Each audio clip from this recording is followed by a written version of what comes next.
ഓർമ്മ ശരിയാണെങ്കിൽ 9ാമത്തെ ദിവസമാണ് നമ്മൾ ദിവസത്തിൽ ഈ ക്ലാസ്സുകൾക്കായി കൂടി വരുന്നത്. ഇത്രത്തോളം കർത്താവ് നമ്മളെ സഹായിച്ചു. ഇന്നും നമ്മൾ തുടർന്ന് സംസാരിക്കുന്നത് നമ്മുടെ എല്ലാവരുടെയും ജീവിതത്തിൽ അനുഗ്രഹത്തിന് മുഖാന്തരമാകണം. ദയവായി എല്ലാവരും ശ്രദ്ധയോടെ പ്രാർത്ഥനയോടെ ഇരിക്കണമെന്ന് ഒരിക്കൽ കൂടി അപേക്ഷിക്കുന്നു. സ്തോത്രം. കഴിഞ്ഞ ദിവസം സംസാരിച്ചതിനെ തുടർന്ന് ഇന്നും സംസാരിക്കാനായി ആഗ്രഹിക്കുന്നു. ന്യായമായി എന്തെങ്കിലും വിശദീകരണം വേണമെങ്കിൽ ചോദിക്കണമെന്ന് പറഞ്ഞിട്ടുണ്ടല്ലോ. അതനുസരിച്ച് ചില കാര്യങ്ങൾ ചോദിച്ചിട്ടുണ്ട്. ഒരു കാര്യം ചോദിച്ചിട്ടുള്ളത് ഞാനൊന്ന് വിശദീകരിച്ചിട്ട് മുമ്പോട്ട് പോകാം. ഞാൻ വിശ്വാസത്തെക്കുറിച്ച് ഇച്ചിരി വിശദമായിട്ട് തന്നെ നിങ്ങളോട് സംസാരിക്കുകയുണ്ടായി. പക്ഷെ എന്നാലും ആ വിഷയം എല്ലാം ഓൾ കോംപ്രിഹെൻസീവായിട്ടല്ല ഞാൻ പറഞ്ഞു എന്ന് അവകാശപ്പെടുന്നില്ല. ഇനിയും അതിനെക്കുറിച്ച് അനേക വിഷയങ്ങളുണ്ട്. കാരണം ആ വാക്ക് തിരുവെഴുത്തിൽ വിവിധ അർത്ഥത്തിൽ ഉപയോഗിച്ചിട്ടുണ്ട്. വിശ്വാസ പ്രമാണം, പിന്നെ വ്യക്തിപരമായ വിശ്വാസം, ബീജപ്പോത്ര ചെയ്യുന്ന വിശ്വാസം, ഇങ്ങനെ പല നിലകളിൽ തിരുവെഴുത്തിൽ ഉപയോഗിച്ചിട്ടുണ്ട്. ആ ഭാഗത്തോടൊക്കെ നമുക്ക് പോകാനായിട്ട് ഇപ്പൊ ഞാൻ സമയം എടുക്കുന്നില്ല. എങ്കിലും ചോദിച്ച ഒരു കാര്യം, എങ്ങനെ വിശ്വാസം വർദ്ധിപ്പിക്കാം? അത് ഞാൻ ഇന്നലെ പറയണമെന്ന് കരുതി കുറിച്ചു വെച്ച കാര്യമാണ്. പക്ഷേ സമയം ചുരുക്കമാണെങ്കിൽ വേഗം പോയി എന്നേ ഉള്ളൂ. എങ്ങനെയാണ് നമ്മളിൽ വിശ്വാസം ഉണ്ടാകുന്നത്? ഞാൻ പറഞ്ഞല്ലോ, വിശ്വാസം വസ്തുതയിലല്ല, വിശ്വാസം വ്യക്തിയിലാണ്. ദൈവത്തെ വിശ്വസിക്കുകയാണ്. സ്തോത്രം. ചില കാര്യങ്ങൾ നടക്കും എന്ന് മാനസികമായി ചിന്തിക്കുകയല്ല, ദൈവത്തിൻ്റെ നന്മയിലും സ്നേഹത്തിലും കരുതലിലും തെറ്റിക്കൂടായ്മയിലും മാറ്റമില്ലായ്മയിലും 100% ഉറപ്പുണ്ടായിട്ട്, സ്തോത്രം, സമ്പൂർണമായ അനുസരണത്തിനായി നമ്മെ ആ ശാശ്വത ഭുജങ്ങളിലേക്ക് സമർപ്പിക്കുന്ന, സ്തോത്രം, തന്മൂലം ഹൃദയം പൂർണ്ണ സന്തോഷത്തോടും സമാധാനത്തിലും സ്വൈര്യതയിലും ആശ്വാസത്തിലും നിലനിൽക്കുന്ന അനുഗ്രഹിക്കപ്പെട്ട അനുഭവമാണ് വിശ്വാസം. സ്തോത്രം. ദൈവത്തോടുള്ള ബന്ധത്തിൽ നിന്നാണ് അതുണ്ടാകുന്നത്. അതിൻ്റെ പ്രധാന ഘടകം സ്നേഹമാണ്. സ്നേഹത്താൽ വ്യാപരിക്കുന്ന വിശ്വാസം. സ്തോത്രം. അത് നമ്മൾ ഇന്നലെ ചിന്തിച്ചാണ്. അപ്പോൾ വിശ്വാസം എങ്ങനെ വർദ്ധിക്കുന്നത്? റോമാലേഖനത്തിൽ 10-ാം അധ്യായത്തിൽ നമുക്കൊരു വാക്യം വായിക്കാം. 17-ാമത്തെ വാക്യം. റോമാലേഖനം 10-ാം അധ്യായം 17-ാമത്തെ വാക്യം ഒന്ന് വായിച്ചാട്ടെ.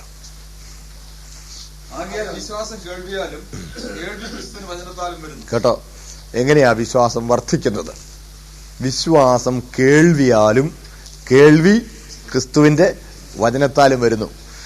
ഞാൻ ദൈവത്തോട് തന്നെ പറഞ്ഞിട്ടുണ്ട്, കർത്താവേ, വിശ്വാസം അത്ഭുതങ്ങൾ അടയാളങ്ങളാലും വരുന്നെന്നോ അങ്ങനെ കാണുമായിരുന്നെങ്കിൽ നമുക്ക് ഒന്നുകൂടി നമുക്കത് കൂടുതൽ അംഗീകരിക്കാമായിരുന്നു, അല്ലേ?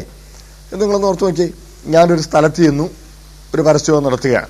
പരസ്യം നടത്തുമ്പോൾ ഞാൻ എത്ര യേശുക്രിസ്തു രക്ഷകനാണ്, നിങ്ങൾ യേശുക്രിസ്തു വിശ്വസിക്കണം എന്നൊക്കെ പറഞ്ഞാലും ആളുകൾക്ക് അതങ്ങോട്ട് ഉൾക്കൊള്ളാനായിട്ട് കഴിഞ്ഞെന്ന് വരികയില്ല. എന്നാൽ ആ സമയത്ത് അവിടെ ഇരിക്കുന്ന ഭിക്ഷക്കാരനായിരിക്കുന്ന ഒരു മുടന്തനെ ഞാനങ്ങ് പിടിച്ചെഴുന്നേൽപ്പിച്ച് യേശുവിൻ്റെ നാമത്തിൽ എഴുന്നേക്കെന്നൊക്കെ പറഞ്ഞ് അവൻ എഴുന്നേറ്റ് അങ്ങ് നടന്നു. അതിലെ വന്ന മറ്റങ്ങനെയുള്ള അംഗവൈകല്യമുള്ള 2-3-4 ആളുകളെയൊക്കെ ഞാനങ്ങ് സൗഖ്യമാക്കി പൂർണ്ണ ആരോഗ്യവാന്മാരാക്കി കഴിഞ്ഞാൽ പിന്നെ വിശ്വസിക്കാൻ ആരും പറയണ്ട. ശരിയല്ലേ? അപ്പോൾ നമുക്ക് തോന്നും, ഇവിടെ പരിശുദ്ധാത്മാവ് എഴുതിയിരിക്കുന്നത് ഇതിനേക്കാൾ നല്ലത് മറ്റതല്ലായിരുന്നു എന്ന് തോന്നാൻ സാധ്യതയുണ്ട്. എന്താ ഇവിടെ പറഞ്ഞിരിക്കുന്ന? വിശ്വാസം കേൾവിയാലും കേൾവി ക്രിസ്തുവിന്റെ വചനത്താലും വരുന്നു എന്നാ. വിശ്വാസം അത്ഭുതങ്ങൾ അടയാളങ്ങളാലുമായിരുന്നു എന്നുണ്ടെങ്കിൽ കുറെ കൂടി വിശ്വസിക്കാൻ എളുപ്പമായിരുന്നല്ലോ. നോക്കണേ, അത് നമുക്ക് വിശ്വാസത്തെക്കുറിച്ചുള്ള ആ നിർവചനം കൃത്യമല്ലാത്തത് കൊണ്ടാണ് നമ്മൾ അങ്ങനെ ചിന്തിക്കുന്നത്. ഞാൻ പറഞ്ഞല്ലോ, വിശ്വാസം ദൈവത്തിന്റെ സ്നേഹത്തെക്കുറിച്ച് ബോധ്യപ്പെട്ടിട്ട് ദൈവത്തെ സ്നേഹിക്കുന്നതിലും ദൈവത്തെക്കുറിച്ചുള്ള ഉൾക്കാഴ്ച ഉണ്ടാകുന്നതിലുമാണ് വിശ്വാസം നമ്മളിൽ ഉളവാകുന്നത് നമ്മൾ ചിന്തിച്ചല്ലോ. സ്തോത്രം. അപ്പോൾ ദൈവത്തിന്റെ ശക്തിയെക്കുറിച്ച് ബോധ്യമുണ്ടായിട്ട് ദൈവം ശക്തിയുള്ളവനാണ്, അവൻ എന്നെ സഹായിക്കുമെന്നുള്ള വിശ്വാസമല്ല വേദപുസ്തകം പറയുന്ന വിശ്വാസം. സ്തോത്രം. ദൈവത്തിന്റെ സ്നേഹത്തെക്കുറിച്ച് ബോധ്യപ്പെടണം. ദൈവസ്നേഹത്തെക്കുറിച്ച് നമ്മളെ ബോധ്യപ്പെടുത്തി തരുന്ന ദൈവവചനമാണ്. സ്തോത്രം. വിശുദ്ധ തിരുവെഴുത്ത് ദൈവത്തിന്റെ കേൾക്കത്തക്ക വെളിപ്പാടാണെന്ന് ഞാൻ ഒരിക്കൽ പറഞ്ഞതായി ഞാൻ ഓർക്കുന്നു. സ്തോത്രം. യേശുക്രിസ്തു ദൈവത്തിന്റെ കാണത്തക്ക വെളിപ്പാടും ദൈവവചനം ദൈവത്തിന്റെ കേൾക്കത്തക്ക വെളിപ്പാടുമാണ്. സ്തോത്രം. ദൈവവചനത്തിൽ ദൈവത്തെ നമുക്ക് കാണാം. ഹല്ലേലൂയ. സ്തോത്രം. ഇതാ ദൈവത്തിന്റെ സ്വഭാവത്തെ, ദൈവത്തിന്റെ ആളത്വത്തെ, ദൈവത്തിന്റെ പ്രകൃതത്തെ, ദൈവത്തിന് നമ്മളോടുള്ള ബന്ധത്തെ, ദൈവം നമ്മിൽ നിന്ന് ആഗ്രഹിക്കുന്നതിനെ, ദൈവത്തിന്റെ തിരുഹൃദയത്തിന്റെ താല്പര്യങ്ങൾ, ഇതെല്ലാം വിശുദ്ധ തിരുവെഴുത്താണ് നമ്മുടെ മുൻപാകെ വ്യക്തമാക്കുന്നത്. സ്തോത്രം. ഒരു ചിന്തകൻ ഇങ്ങനെ പറഞ്ഞിട്ടുണ്ട്, God has laid bare his very heart in the word of God. ദൈവം തന്റെ തിരുഹൃദയം തിരുവെഴുത്തിൽ തുറന്നിട്ടിരിക്കുകയാണ്. സ്തോത്രം. ദൈവം തന്റെ തിരുഹൃദയം തിരുവെഴുത്തിൽ തുറന്നിട്ടിരിക്കുകയാണ്. ദൈവത്തിന്റെ ഹൃദയത്തിൽ എന്തോ ഉണ്ടെന്ന് കാണണോ, പുസ്തകത്തിൽ നോക്കിയാൽ മതി. സ്തോത്രം. അപ്പോൾ ദൈവത്തെ നമ്മൾ അറിയണം. ദൈവത്തെ കുറിച്ച് കാര്യങ്ങൾ അറിഞ്ഞാൽ മാത്രം പോരാ, ദൈവത്തെ അറിയണം. സ്തോത്രം. ദൈവത്തിന്റെ ഹൃദയം, ഹല്ലേലൂയ, സ്തോത്രം, ദൈവവചനത്തിൽ തുറന്നിട്ടിരിക്കുന്നതിനാൽ ആ ദൈവവചനം നമ്മൾ കേൾക്കുമ്പോൾ ദൈവത്തെക്കുറിച്ചുള്ള വെളിപ്പാടുണ്ടാകുകയും ദൈവത്തിന്റെ വല്ലഭത്വത്തെക്കുറിച്ച് ബോധ്യപ്പെടുകയും, ഹല്ലേലൂയ, സ്തോത്രം, ദൈവത്തിന് നമ്മളോടുള്ള ബന്ധത്തെക്കുറിച്ച് നമ്മൾ മനസ്സിലാക്കുകയും അങ്ങനെ വചനത്തിൽ വിശ്വാസമുളവാകുകയും വചനത്തിൽ നാം പ്രാവീണ്യം നേടുന്നതോടെ, വചനത്തിൽ ആഴമായ ആത്മീയ സത്യങ്ങൾ ഗ്രഹിക്കുന്നതോടെ ദൈവത്തോട് നമ്മളെ ആശ്രയബോധവും ദൈവത്തോട് നമ്മളുടെ ബന്ധവും വർദ്ധിക്കുകയും ചെയ്യുവാനിടയാകുകയാണ്. Praise the Lord. സ്തോത്രം. ഞാൻ പറഞ്ഞത് മനസ്സിലായെന്ന് വിശ്വസിക്കട്ടെ. അപ്പൊ ദൈവവചനമാണ് വിശ്വാസം വർദ്ധിക്കുന്നുള്ള പ്രധാന ഘടകം. അത് ക്രിസ്തുവിന്റെ വചനം എന്ന് പറഞ്ഞിരിക്കുന്നത് പ്രത്യേകം ശ്രദ്ധേയമാണ്. സ്തോത്രം. ഈ ദൈവവചനത്തിൽ മുഴുവൻ യേശു ക്രിസ്തുവിനെ കുറിച്ചാണ് പറഞ്ഞിരിക്കുന്നത്. പഴയ നിയമം കാൽവറിയിലോട്ട് വിരൽ ചൂണ്ടുകയാണ്. സ്തോത്രം. നമുക്കിങ്ങനെ പറയാം, ഈ വിശുദ്ധ തിരുവെഴുത്തിലെ കഥാപുരുഷൻ യേശു ക്രിസ്തുവാണ്. ഈ വിശുദ്ധ തിരുവെഴുത്തിലെ പ്രമേയം, ദ തീം, അതിന്റെ സബ്ജക്ട് മാറ്റർ, ഇതിനകത്തെ വിഷയം, അത് വീണ്ടെടുപ്പാണ്. സ്തോത്രം. വീണ്ടെടുപ്പുകാരനാണ് ഇതിലെ കഥാനായകൻ. ഇതിലൊരു കഥാനായികയുണ്ടെങ്കിൽ വീണ്ടെടുക്കപ്പെടുന്ന സഭയാണ്. സ്തോത്രം. ഹല്ലേലൂയ. അപ്പോൾ അറുക്കപ്പെട്ട കുഞ്ഞാടിന്റെ ചിത്രം ഈ വിശുദ്ധ തിരുവെഴുത്തിന്റെ ഓരോ കടലാസിലും തെളിഞ്ഞു നിൽക്കുകയാണ്. സ്തോത്രം. ഹല്ലേലൂയ. നമുക്കറിയാമല്ലോ, വാട്ടർമാർക്ക് എന്ന് പറഞ്ഞാൽ എന്താണെന്ന് നമുക്കറിയാം. കറൻസി നോട്ട് ഇങ്ങനെ എടുത്ത് വെളിച്ചത്തിനെതിരെ പിടിച്ചാൽ അതിന്റെ ആ വെള്ള ഭാഗത്ത്, ഇന്ത്യൻ കറൻസി ആണെങ്കിൽ അതിനകത്ത് അശോകചക്രം തെളിഞ്ഞു കാണും. ഇങ്ങനെ പിടിച്ചാൽ ഒന്നുമില്ല. നമുക്കറിയാം, ചില കടലാസ് എടുക്കുമ്പോൾ ഇങ്ങനെ വെളിച്ചത്തിനെതിരെ പിടിച്ചാൽ എക്സിക്യൂട്ടീവ് ബോണ്ട്, സൺലിറ്റ് ബോണ്ട്, ജെക്കെ ബോണ്ട് എന്നൊക്കെ അതിനകത്ത് വാട്ടർമാർക്കായിട്ടുണ്ട്. ഇങ്ങനെ പിടിച്ചാൽ ഒന്നും ഇല്ല. നോക്കണേ, അതാണ് വാട്ടർമാർക്ക് എന്ന് പറയുന്നത്. എന്ന് പറഞ്ഞതുപോലെ ഒരാൾ പറഞ്ഞത് ഇങ്ങനെയാണ്. സ്തോത്രം. ദൈവവചനത്തിന്റെ ഏതൊരു കടലാസ്, ഏതൊരു താളെടുത്ത്, സ്തോത്രം, വിശ്വാസത്തിന്റെ കണ്ണുകൊണ്ട് പരിശുദ്ധാത്മാവിന്റെ പ്രകാശത്തിൽ നോക്കിയാലും ഓരോ താളിലും അറുക്കപ്പെട്ട കുഞ്ഞാടിന്റെ ചിത്രം തെളിഞ്ഞു നിൽക്കുകയാണ്. സ്തോത്രം. ഹല്ലേലൂയ. മറ്റൊരു ചിന്തകൻ ഒരിക്കൽ ഇങ്ങനെ പറയുകയുണ്ടായി. സ്തോത്രം. ഈ പാസ്റ്റർ വി. തോമസ് തന്നെയാണ് പറഞ്ഞതെന്നാണ് എൻ്റെ ഓർമ്മ. അദ്ദേഹം പറഞ്ഞത്, ഈ വിശുദ്ധ തിരുവെഴുത്തിലെ ഏത് കടലാസ് ചീന്തിയാലും വീണ്ടെടുപ്പിന്റെ രക്തം പൊടിക്കുമെന്ന്. പുസ്തകത്തിലെ കടലാസ് വലിച്ചു കഴിച്ച് എന്തിയെ ഉപദേശിച്ച് ഓരെന്ന് ചോദിക്കരുത്. ഞാൻ പറഞ്ഞത് അത് വ്യംഗ്യാർത്ഥത്തിലാണ്. സ്തോത്രം. ഇതിന്റെ ഓരോ താൾ ചീന്തിയാലും അതിലൂടെ വീണ്ടെടുപ്പിന്റെ രക്തം പൊടിക്കും. സ്തോത്രം. വീണ്ടെടുപ്പുകാരനായ മസിഹായുടെ ചിത്രമാണ് ഇതിന്റെ ഓരോ കടലാസിലും നമുക്ക് കാണാൻ കഴിയുന്നത്. സ്തോത്രം. അപ്പോൾ തിരുവെഴുത്ത് നിറഞ്ഞു നിൽക്കുന്ന ആളത്വമാണ് ക്രിസ്തു. സ്തോത്രം. ക്രിസ്തു ദൈവസ്നേഹത്തിന്റെ വെളിപ്പാടാണ്. ഹല്ലേലൂയ. സ്തോത്രം. ദൈവത്തിന്റെ സ്നേഹത്തിന്റെ, സ്തോത്രം, വെളിപ്പാടായ യേശു ക്രിസ്തു. അവനിലല്ലോ ദൈവത്തിന്റെ സർവസമ്പൂർണതയും ദേഹരൂപമായി വസിക്കുന്നത്. സ്തോത്രം. സർവസമ്പൂർണനായ ദൈവത്തെ ആളത്വമായി ജഡത്തിൽ കാണത്തക്കതുപോലെ വെളിപ്പെടുത്തി കൃപയും സത്യവും നിറഞ്ഞവനായി അവൻ വന്ന് നമ്മുടെ ഇടയിൽ പാർത്തു. യോഹന്നാൻ അപ്പോസ്തലൻ നമ്മുടെ പറയുന്നത്, ഞങ്ങളുടെ കണ്ണ് കണ്ടതും ഞങ്ങളുടെ കൈ തൊട്ടതും, ഹല്ലേലൂയ, സ്തോത്രം, ഞങ്ങൾ ഗ്രഹിച്ചതുമായ ജീവന്റെ വചനം, സ്തോത്രം, ഹല്ലേലൂയ, വചനം ജഡമെടുത്ത് കൃപയും സത്യവും നിറഞ്ഞവനായി നമ്മുടെ ഇടയിൽ പാർത്തു. ഞങ്ങൾ അവന്റെ തേജസ് പിതാവിൽ നിന്നുള്ള ഏകജാതനായവന്റെ തേജസ്സായി കണ്ടു. ഹല്ലേലൂയ, സ്തോത്രം. അപ്പോൾ ആ ക്രിസ്തുവിന്റെ വചനം, ഹല്ലേലൂയ, ദൈവത്തെക്കുറിച്ച് നമുക്ക് വെളിപ്പാട് വരുമ്പോൾ ദൈവത്തെക്കുറിച്ചുള്ള ആ വെളിപ്പാടിൽ ദൈവത്തോടുള്ള ബന്ധം വർദ്ധിക്കുകയാണ്, ആശ്രയബോധം വർദ്ധിക്കുകയാണ്. Hallelujah. The deeper we know the mysteries of God, സ്തോത്രം, and the perfection of Godhood, ദൈവത്തിന്റെ ദൈവിക സമ്പൂർണതയുടെ വെളിപ്പാട് നമ്മൾ പ്രാപിക്കും തോറും our dependence on God will increase. സ്തോത്രം. നമ്മുടെ ഒന്നുമില്ലായ്മ ബോധ്യപ്പെടുകയും ദൈവത്തിന്റെ വല്ലഭത്വം വെളിപ്പെടുകയും ചെയ്തിട്ട് നമ്മൾ, ഹല്ലേലൂയ, നമ്മളെത്തന്നെ അവനിലേക്ക് അംഗീകരിപ്പിച്ചു കൊടുക്കുകയാണ്. അതാണ് വിശ്വാസം വർദ്ധിക്കുവാൻ, സ്തോത്രം, കാരണം. അപ്പോൾ സ്നേഹത്തിൽ വ്യാപരിക്കുന്ന വിശ്വാസം ഉള്ളതുകൊണ്ട് ഇനി പരിശുദ്ധാത്മാവ് വിശ്വാസം നമുക്ക് വർദ്ധിപ്പിച്ചിരുന്നുണ്ട്. സ്തോത്രം. വചനം നമ്മുടെ ജീവിതത്തിൽ പ്രായോഗികമായി വിശ്വാസമായി പരിണമിക്കുവാൻ പരിശുദ്ധാത്മാവിന്റെ ചൈതന്യം, പരിശുദ്ധാത്മാവിന്റെ വ്യാപാരമുണ്ടാകും. സ്തോത്രം. കേട്ടവരിൽ അത് വിശ്വാസമായി പരിണമിക്കായകയാൽ കേട്ട വചനം അവർക്ക് ഉപകാരമായി വന്നില്ലെന്ന് തിരുവെഴുത്തുണ്ടല്ലോ. സ്തോത്രം. അപ്പോൾ ക്രിസ്തുവിന്റെ വചനം നമ്മളിൽ അത് വിശ്വാസമായി, അത് സ്നേഹമായി പരിണമിക്കണമെങ്കിൽ പരിശുദ്ധാത്മാവിന്റെ പ്രവർത്തനം നമ്മളിൽ ഉണ്ടാകണം. അതാണ് റോമാലേഖനം 5-ാം അധ്യായം 5-ാം വാക്യത്തിന് 2-ാം ഭാഗം ഒന്ന് വായിച്ചേ. സ്തോത്രം. അവിടെ നമുക്ക് കാണാൻ കഴിയും, സ്തോത്രം, കേട്ടോ. അപ്പോൾ വിശ്വാസം സ്നേഹത്തിൽ വ്യാപരിക്കുന്നതാകയാൽ, സ്തോത്രം, ആ സ്നേഹത്തിന്റെ പ്രധാന ആ വിശ്വാസത്തിന്റെ പ്രധാന ഇൻഗ്രീഡിയന്റ് എന്താണ്? സ്നേഹമാകയാൽ ആ സ്നേഹം, ഹല്ലേലൂയ, പരിശുദ്ധാത്മാവിനാൽ നമ്മുടെ ഹൃദയങ്ങളിൽ പകരപ്പെട്ടിരിക്കുകയാണ്. അപ്പോൾ ദൈവവചനവും ദൈവത്തിന്റെ പരിശുദ്ധാത്മാവും, സ്തോത്രം, ഇത് രണ്ടുമാണ് പ്രധാന ഘടകങ്ങൾ. പിന്നെ വിശുദ്ധന്മാരുമായുള്ള കൂട്ടായ്മ, അതൊക്കെ നമുക്ക് പിന്നെ മറ്റൊരു വിഷയവുമായി ബന്ധപ്പെട്ട് കൂടുതൽ നമുക്കത് ചിന്തിക്കാം. സ്തോത്രം. ഇപ്പോൾ അത്രയും ഭാഗം നിങ്ങൾക്ക് മനസ്സിലായി എന്ന് വിശ്വസിക്കട്ടെ. അതുകൊണ്ട് അത്ഭുതം കണ്ടിട്ട് വിശ്വസിക്കുകയല്ല, വചനത്തിന്റെ വെളിപ്പാടിനാലാണ് നാം വിശ്വസിക്കേണ്ടത്. മനസ്സിലായെന്ന് വിശ്വസിക്കട്ടെ. അത്ഭുതങ്ങൾ ഇഷ്ടംപോലെ സ്ഥലങ്ങളിൽ നടക്കുന്നു.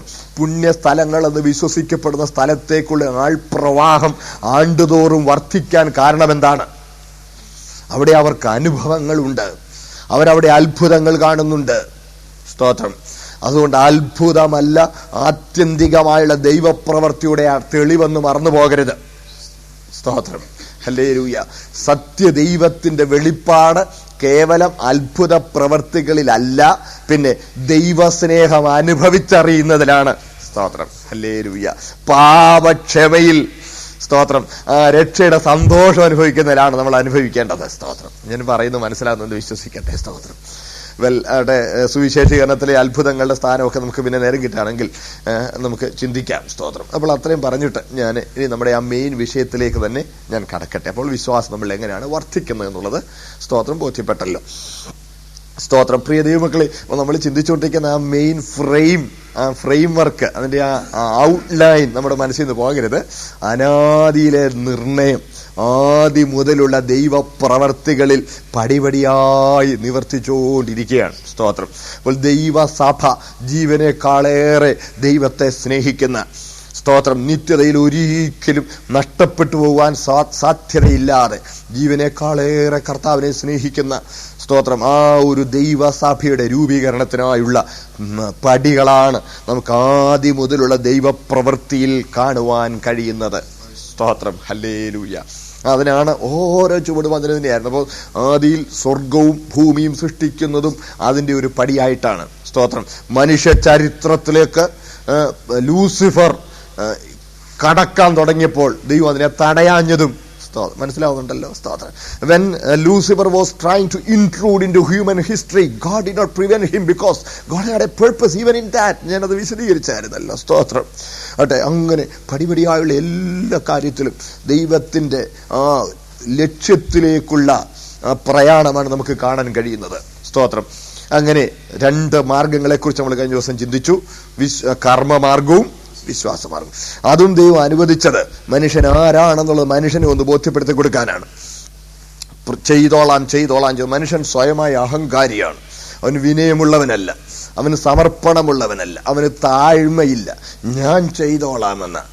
അതാണ് നമ്മൾ ഏതിൽ കാണുന്നത്. You mind your own business എന്നുള്ള ആറ്റിറ്റ്യൂഡിൽ ദൈവത്തെ തള്ളി, ദൈവത്തെ കൂടാതെ ഞാൻ എൻ്റെ കാര്യം ചെയ്തോളാമെന്ന മട്ടിൽ ഈ പഴം പറിച്ച് തിന്നുന്നതും അത് തന്നെയാണ്. സ്തോത്രം. ദൈവത്തെ കൂടാതെ ഉയരാനുള്ള ശ്രമം, ദൈവത്തിന് ഒരു പാരലായിട്ട് അല്ല, ഇച്ചിരി മേളിലുള്ള ഒരു കസേര പിടിക്കാനായി. ഓർക്കുന്നുണ്ടല്ലോ? സ്തോത്രം. രണ്ട് എൻറ്റിറ്റീസായി നിൽക്കാനായി, ദൈവത്തെ കൂടാതെ, ദൈവത്തെ ഒഴിച്ചു നിർത്തിക്കൊണ്ട് ദൈവത്തിന് ബദലായി ദൈവത്തോടുള്ള മത്സരത്തിൽ തന്റെ ഒരു സ്ഥാനം ഉറപ്പിക്കാനുള്ള പരിശ്രമമായിരുന്നു. മനസ്സിലാവുന്നുണ്ടേ? സ്തോത്രം. ഏദനിലെ പാപം. സ്തോത്രം. നോക്കണം, അത് കഴിഞ്ഞിട്ടും അവൻ റിലന്റ് ചെയ്യാനോ, man refused to take God into confidence and open his very heart before the Lord. കുറ്റം സമ്മതിക്കാനോ കൂട്ടാക്കിയില്ല. നമ്മൾ അതിനെക്കുറിച്ച് ചിന്തിച്ചാണല്ലോ. ജോബിന്റെ പുസ്തകം 31-33 വാക്യത്തിൽ ലംഘനം, ആദമിനെ പോലെ ലംഘനം മനസ്സിൽ മറച്ചു വെച്ചു. ഒന്ന് വായിച്ചേരെ 31 ജോബ് 31-33. ജോബ് 31-33. ജോബ് 31-33.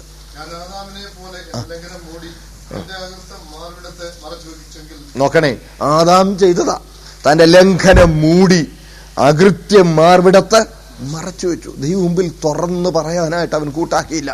സ്തോത്രം. ദൈവത്തിന് ഞാനന്ന് നിങ്ങളെ ഓർമ്മിപ്പിച്ചതാണ്, പാപത്തെക്കാൾ ദൈവത്തിന് മുമ്പിൽ കൂടുതൽ ദുഃഖകരമായത് പാപത്തോടുള്ള നമ്മളുടെ മനോഭാവമാണ്. പാപമല്ല വലിയ പാപം. സ്തോത്രം. പാപത്തോടുള്ള മനോഭാവമാണ്. സ്തോത്രം. തമിഴിൽ ഒരു പറച്ചിലുണ്ടല്ലോ, ദപ്പെന്ന് ഉണരാതിരിപ്പതേ പെരുന്തപ്പ്. തെറ്റാണെന്ന് തിരിച്ചറിയുകയും സമ്മതിക്കാതിരിക്കുകയും ചെയ്യുന്നതാണ് ഏറ്റവും വലിയ തെറ്റെന്ന്. സ്തോത്രം. തെറ്റ് ചെയ്യുന്നതിനേക്കാൾ വലിയ തെറ്റാണ്. എന്നും പാപത്തോളം നമ്മളുടെ മനോഭാവമാണ് ദൈവം കൂടുതൽ കാണുന്നത്. സ്തോത്രം.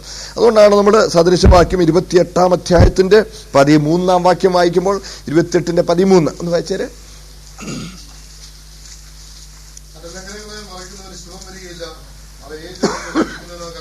തന്റെ ലംഘനങ്ങളെ മറയ്ക്കുന്നവന് ശുഭം വരികയില്ല, ഏറ്റുപറഞ്ഞ് ഉപേക്ഷിക്കുന്നവനോ കരുണ ലഭിക്കും.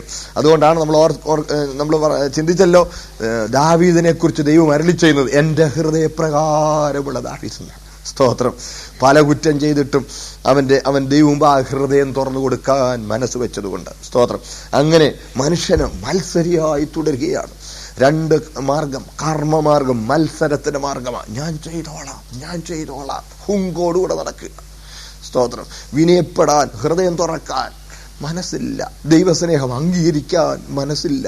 സ്തോത്രം. എൻ്റെ പൊന്നു സഹോദരങ്ങളെ, ഇന്ന് നമ്മളുടെ നില ദൈവത്തെ കൂടാതെ നമ്മളൊരു ജീവിതം കൊണ്ടുപോകാനോ അല്ലെങ്കിൽ നമ്മുടെ ജീവിതം മെച്ചപ്പെടുത്താൻ ദൈവത്തിന്റെ ശക്തി ചോർത്തിയെടുക്കാനോ ഉള്ള പരിശ്രമമാണ് ഇന്നും നമ്മൾ ചെയ്യുന്നതെങ്കിൽ നമ്മൾ ദൈവത്തോട് മത്സരിക്കുകയാണ്.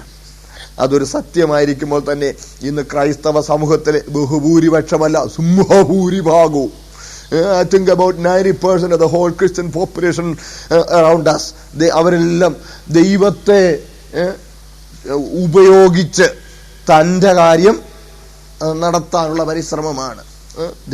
ദൈവത്തിന്റെ ശക്തി ഉപയോഗിച്ച് തന്റെ കാര്യം ചെയ്യാനായിട്ട്. ഡൽഹിയിൽ ഞാൻ ഓർക്കുന്നുണ്ട്, ഒരാളിനെ ഒരു വലിയ പൊസിഷനിൽ നിന്ന് പിരിച്ചുവിട്ടു. അതിന്റെ പ്രധാന കാരണം നോക്കിയപ്പോൾ അവൻ ആ കമ്പനിയിലെ ടോപ്പ് ഫെലോ ആയിട്ട് ഇരിക്കുമ്പോൾ തന്നെ അവനൊരു അതുപോലുള്ള ഒരു വേറൊരു കമ്പനി അവനുണ്ടായിരുന്നു. വേറൊരാളുടെ പേരിൽ അവൻ ചെയ്തിരുന്നു. ഒരു ബിനാമിയില് വേറൊരു കമ്പനി ചെയ്തിട്ട് ഇതിന് വരുന്ന ഓർഡേഴ്സ് എല്ലാം അങ്ങോട്ട് ഡൈവേർട്ട് ചെയ്ത് ഈ കമ്പനി ഉപയോഗിച്ച് അവൻ അത് വളർത്തുക. മനസ്സിലാവുന്നുണ്ട്? സ്തോത്രം. ഇതിനെ ചൂഷണം ചെയ്ത് അത് വളർത്തുക. നമ്മളൊന്ന് ഓർത്ത് നോക്കിക്കേ, ദൈവത്തിന്റെ ശക്തി ചോർത്തി നമ്മുടെ കാര്യം ചെയ്യാനുള്ള ഒരു ശ്രമമല്ലേ പൊതുവെ നടന്നുകൊണ്ടിരിക്കുന്നത്? ഇല്ല, കർത്താവേ, എനിക്ക് ജീവിക്കുന്നത് ക്രിസ്തു, മരിക്കുന്നത് ഞാൻ നിനക്കുള്ളവനാ. എനിക്കു വേണ്ടി ദൈവമെന്നല്ല, ദൈവത്തിനു വേണ്ടി ഞാൻ ഇത് ആവർത്തിക്കുക. സ്തോത്രം. ഇതൊരിക്കലും മറക്കരുത്. അങ്ങനെ സ്തോത്രം. മനുഷ്യനെ ആ സമ്പൂർണ്ണ സമർപ്പണത്തിലേക്ക് നയിക്കാൻ, ദൈവം മുമ്പാകെ അവൻ ആരാണെന്നതിന് ബോധ്യപ്പെടാൻ, അവന്റെ ബലഹീനതയും ദൈവത്തിന്റെ വല്ലഭത്വവും ഇതിനെ ബോധ്യപ്പെടാനുള്ള ചുവടുകളാണ്. നോഹയുടെ പ്രളയമായപ്പോൾ, ആ സമയമായപ്പോൾ മനുഷ്യൻ പാപത്തിൽ അങ്ങ് ആണ്ടുപോയി. സ്തോത്രം. 6-ാം അധ്യായത്തിൽ ഉൽപ്പത്തി പുസ്തകം 6-ാം അധ്യായം നമ്മൾ വായിക്കുന്നത്, ദൈവത്തിന്റെ ആത്മാവ് എപ്പോഴും മനുഷ്യനോട് വാദിച്ചുകൊണ്ടിരിക്കും. അവൻ ജഡമത്രേ, 120 വർഷം കൂടെ കൊടുത്തേക്കാം. സ്തോത്രം. എന്നും ദൈവം കാരുണയുള്ളവനായതുകൊണ്ടുണ്ടല്ലോ, എന്നും കാരുണയുള്ളവനായതുകൊണ്ട് തന്റെ കോപത്തിനവൻ താമസമാണ്. സ്തോത്രം. രക്ഷയ്ക്കൊരു വഴിയെന്നും ഒരുക്കിയിരിക്കും. സ്തോത്രം. മനസ്സിലാവുന്നു? രക്ഷയ്ക്കൊരു വഴിയെന്നും ഒരുക്കിയിരിക്കും. ആദമിനും സ്തോത്രം തന്റെ ഹൃദയം തുറന്ന് പറയാൻ അവസരമുണ്ടായിരുന്നു. സ്തോത്രം. രക്ഷയ്ക്കെന്നും ഒരു വഴി ദൈവം ഒരുക്കിയിരിക്കും. ഈ പ്രളയത്തിൽ നിന്നും രക്ഷപ്പെടാൻ ദൈവം ഒരു വഴി ഒരുക്കി. അറിയാം, നോഹയുടെ പെട്ടകം. അതുവരെ കാണാത്തവയെ കുറിച്ച് അരുളപ്പാടുണ്ടായിട്ട് ഭയഭക്തി പൂണ്ട് തന്റെ കുടുംബത്തെ രക്ഷയ്ക്കായി അവനൊരു പെട്ടകം തീർത്തു. സ്തോത്രം. അത് 120 വർഷമാണ് നോഹ പ്രസംഗിച്ചതെന്ന്. മനുഷ്യന്റെ കാലം ഇനി 120 വർഷമാകുന്നു. ആ 120 വർഷവും നീതിപ്രസംഗിയായ നോഹ അവന് പ്രസംഗിച്ചു. അവനെ ശരിക്കും ആളുകൾ പരിഹസിച്ചു കാണുമായിരിക്കും. സ്തോത്രം. അതിനെക്കുറിച്ചൊക്കെ പ്രസിദ്ധന്മാരായ പല പ്രസംഗരും പല കാര്യങ്ങൾ അതിനെക്കുറിച്ച് വളരെ വിശദീകരിച്ചിട്ടുണ്ട്. സ്തോത്രം. ഞാൻ വിശദീകരണത്തിന് പോകുന്നില്ല. പ്രിയ ദൈവമക്കളെ, അങ്ങനെ ഒരു വാതിൽ, ആ പെട്ടകത്തിനകത്തേക്ക് കയറാൻ ഒരു വാതില. പെട്ടകത്തിനകത്ത് എല്ലാം ഉണ്ട്. എല്ലാം ഉണ്ടെന്ന് പറഞ്ഞാൽ ശുദ്ധി ഉള്ളത് കൊണ്ട്, ശുദ്ധി ഇല്ലാത്തത് കൊണ്ട്. സ്തോത്രം. ഇന്നത്തെ ദൈവസഭയുടെ ചിത്രമാണ്. ദൈവസഭയുടെ ചിത്രം എന്ന് പറഞ്ഞാൽ, സ്തോത്രം, യഹൂദനും ജാതിയും എല്ലാം ഒന്നിച്ചാണ് സഭയ്ക്കകത്ത്. പക്ഷേ ഈ പെട്ടകത്തിനകത്ത് കയറിയാൽ പിന്നെ മത്സരമൊന്നും ഇല്ല. സ്തോത്രം. അകത്തോട്ട് കയറുന്നവൻ ആ മാറ്റം വന്നവനായിരിക്കണം. അങ്ങനെ പെട്ടകത്തിനകത്ത് ഇവരെല്ലാം കൂടെ കയറുകയാണ്. കൂടുതൽ വിശദീകരണത്തിന് നിൽക്കുകയല്ല. ഒരു വാതിൽ. സ്തോത്രം. രക്ഷയ്ക്കുള്ള ഏക വാതിലായി യേശു ക്രിസ്തുവിനെ സൂചിപ്പിക്കുന്നതാണ്. എന്നാൽ നമ്മൾ 6-ാം അധ്യായത്തിൽ, ഉൽപ്പത്തി 6-ാം അധ്യായത്തിൽ നമ്മൾ ഭയപ്പെടേണ്ട ഒരു പ്രത്യേക പദമുണ്ട്. സ്തോത്രം. അതിന്റെ നിങ്ങൾ ആ ഭാഗമൊക്കെ വായിക്കണം വീട്ടിലൊന്നും. 6-ാം അധ്യായമൊക്കെ വായിച്ചാൽ നമുക്ക് വളരെ വളരെ കാര്യം അതിനകത്ത് അറിയാനുണ്ട്. 6-ാം വാക്യത്തിലൊക്കെ ദൈവത്തിന്റെ ഹൃദയത്തിന് ദുഃഖമായി എന്നും അവൻ അനുതപിച്ചെന്നും ഒക്കെ നമുക്ക് കാണാൻ കഴിയും. അതിന്റെ 7-ാം അധ്യായത്തിൽ വരുമ്പോൾ 16-ാം വാക്യത്തിന്റെ ഒടുവിലത്തെ ഭാഗം വായിച്ചാട്ടെ.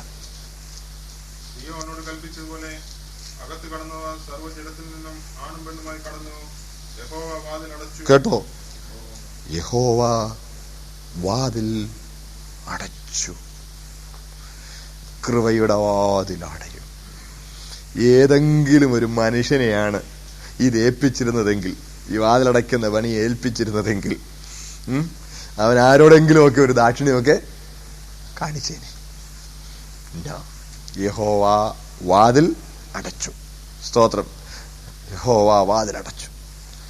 പ്രിയപ്പെട്ടവരെ, രക്ഷയ്ക്കായി കാക്ഷിക്കുന്നവരെ അതിലാക്കും. നമ്മൾ റോമാലേഖനം 11-ാം അധ്യായം വായിക്കുമ്പോൾ ജാതികളുടെ പൂർണ്ണ സംഖ്യ ചേരുവോളം. സ്തോത്രം. അത് ഇന്ന് രാത്രിയാണോ എന്ന് നമ്മൾ അറിയുന്നില്ല. സ്തോത്രം. വാതിലടയും. കൃപയുടെ വാതിലടയും. സ്തോത്രം. നമ്മൾ പിന്നെയും അതിന്റെ 8-ാം അധ്യായത്തിലെ ഒരു വാക്യം കണ്ടേ, 13-ാമത്തെ വാക്യം കണ്ടേ.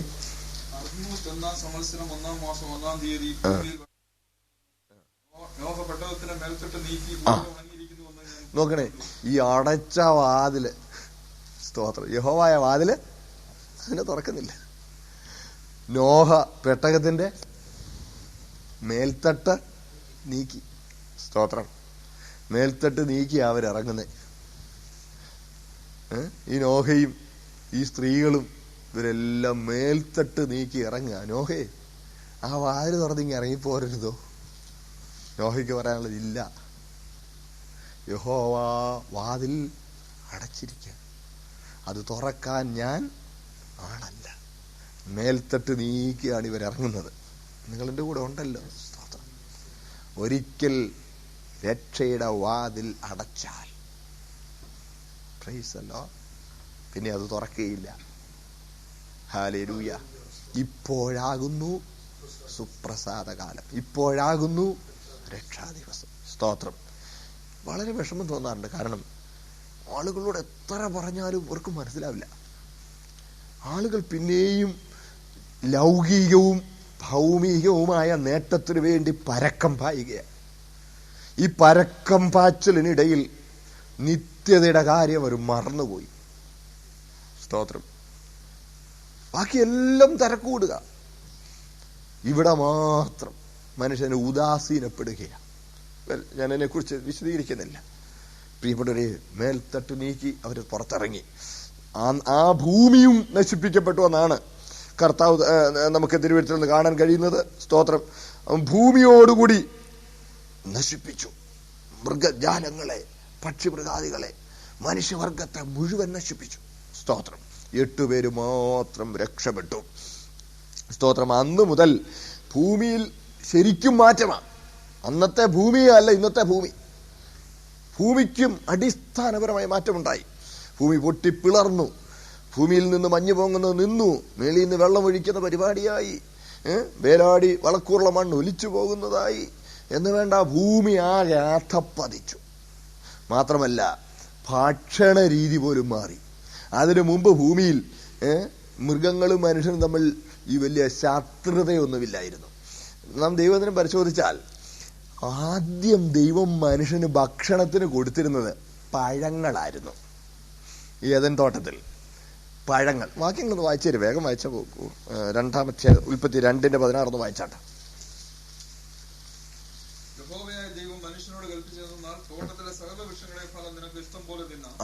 കേട്ടോ, വൃക്ഷങ്ങളുടെ ഫലം, എന്നിട്ട് പച്ച സസ്യമൊക്കെയും ഞാൻ മൃഗങ്ങൾക്ക് ആഹാരമായി കൊടുത്തിരിക്കുന്നു. ഇനി 3:18 വായിച്ചേ.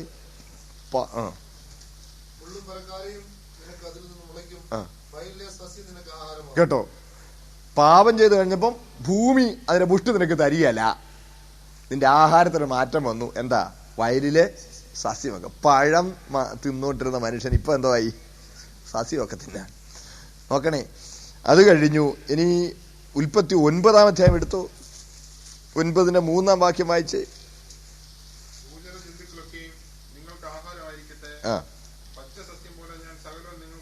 കേട്ടോ, ഇനിയിപ്പം ഒരു കാര്യം ചെയ്തു. ഏതാ? പൂജര ജന്തുക്കളെ ഒക്കെ കൂടെ തിന്നു. അല്ലെ തികയത്തില്ല. അതുകൊണ്ടാ. മനസ്സിലാവുന്നുണ്ട്? പഴം മാത്രം തിന്നുകയാണെങ്കിൽ എന്ത് ചെയ്തേന്? പച്ചക്കറി മാത്രം, സസ്യങ്ങൾ മാത്രം തിന്നുകയാണെങ്കിലും തികയത്തില്ല. അതുകൊണ്ട് പറഞ്ഞു തിന്നോളാൻ പറഞ്ഞു.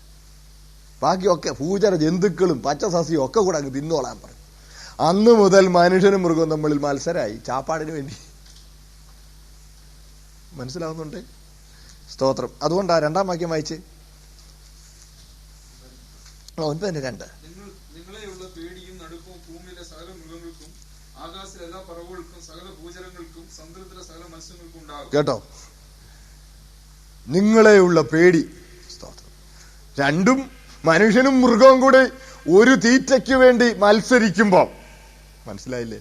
സ്തോത്രം. മൃഗം ഓടിക്കളയും, മനുഷ്യനെ ഒരു പേടിയാ. അതുകൊണ്ട് ഞാൻ നിങ്ങളെ ഒന്ന് പേടി അവർക്ക് വെച്ചേക്കാം.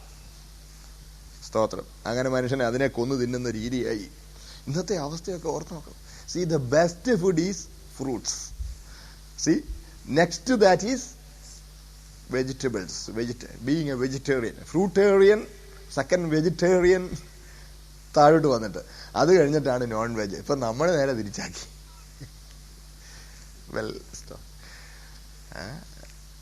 അതെ, ഇത് ഇനിയിപ്പോ 1000 ആണ്ട് വാഴ്ചയിലുണ്ടല്ലോ, ഇതൊക്കെ ഒന്ന് തിരിഞ്ഞു പിന്നെ വീഴും. അതുകൊണ്ട് മൃഗങ്ങൾക്ക് നമ്മളെല്ലാം കൂടി ചെന്ന് അതുങ്ങൾക്കുള്ളതെല്ലാം കൂടി തിന്നു കഴിയുമ്പോഴത്തേന് പച്ചസസ്യം കൂടെ നമ്മൾ വെട്ടിക്കൊണ്ട് പോകുന്ന കഴിഞ്ഞപ്പോൾ അതുങ്ങൾക്കില്ലാതെ വന്നു. പാവം മൃഗങ്ങൾ അത് ഒന്നിനെ കൊന്നു തിന്നാൻ തുടങ്ങി. മനസ്സിലാവുന്നുണ്ട്?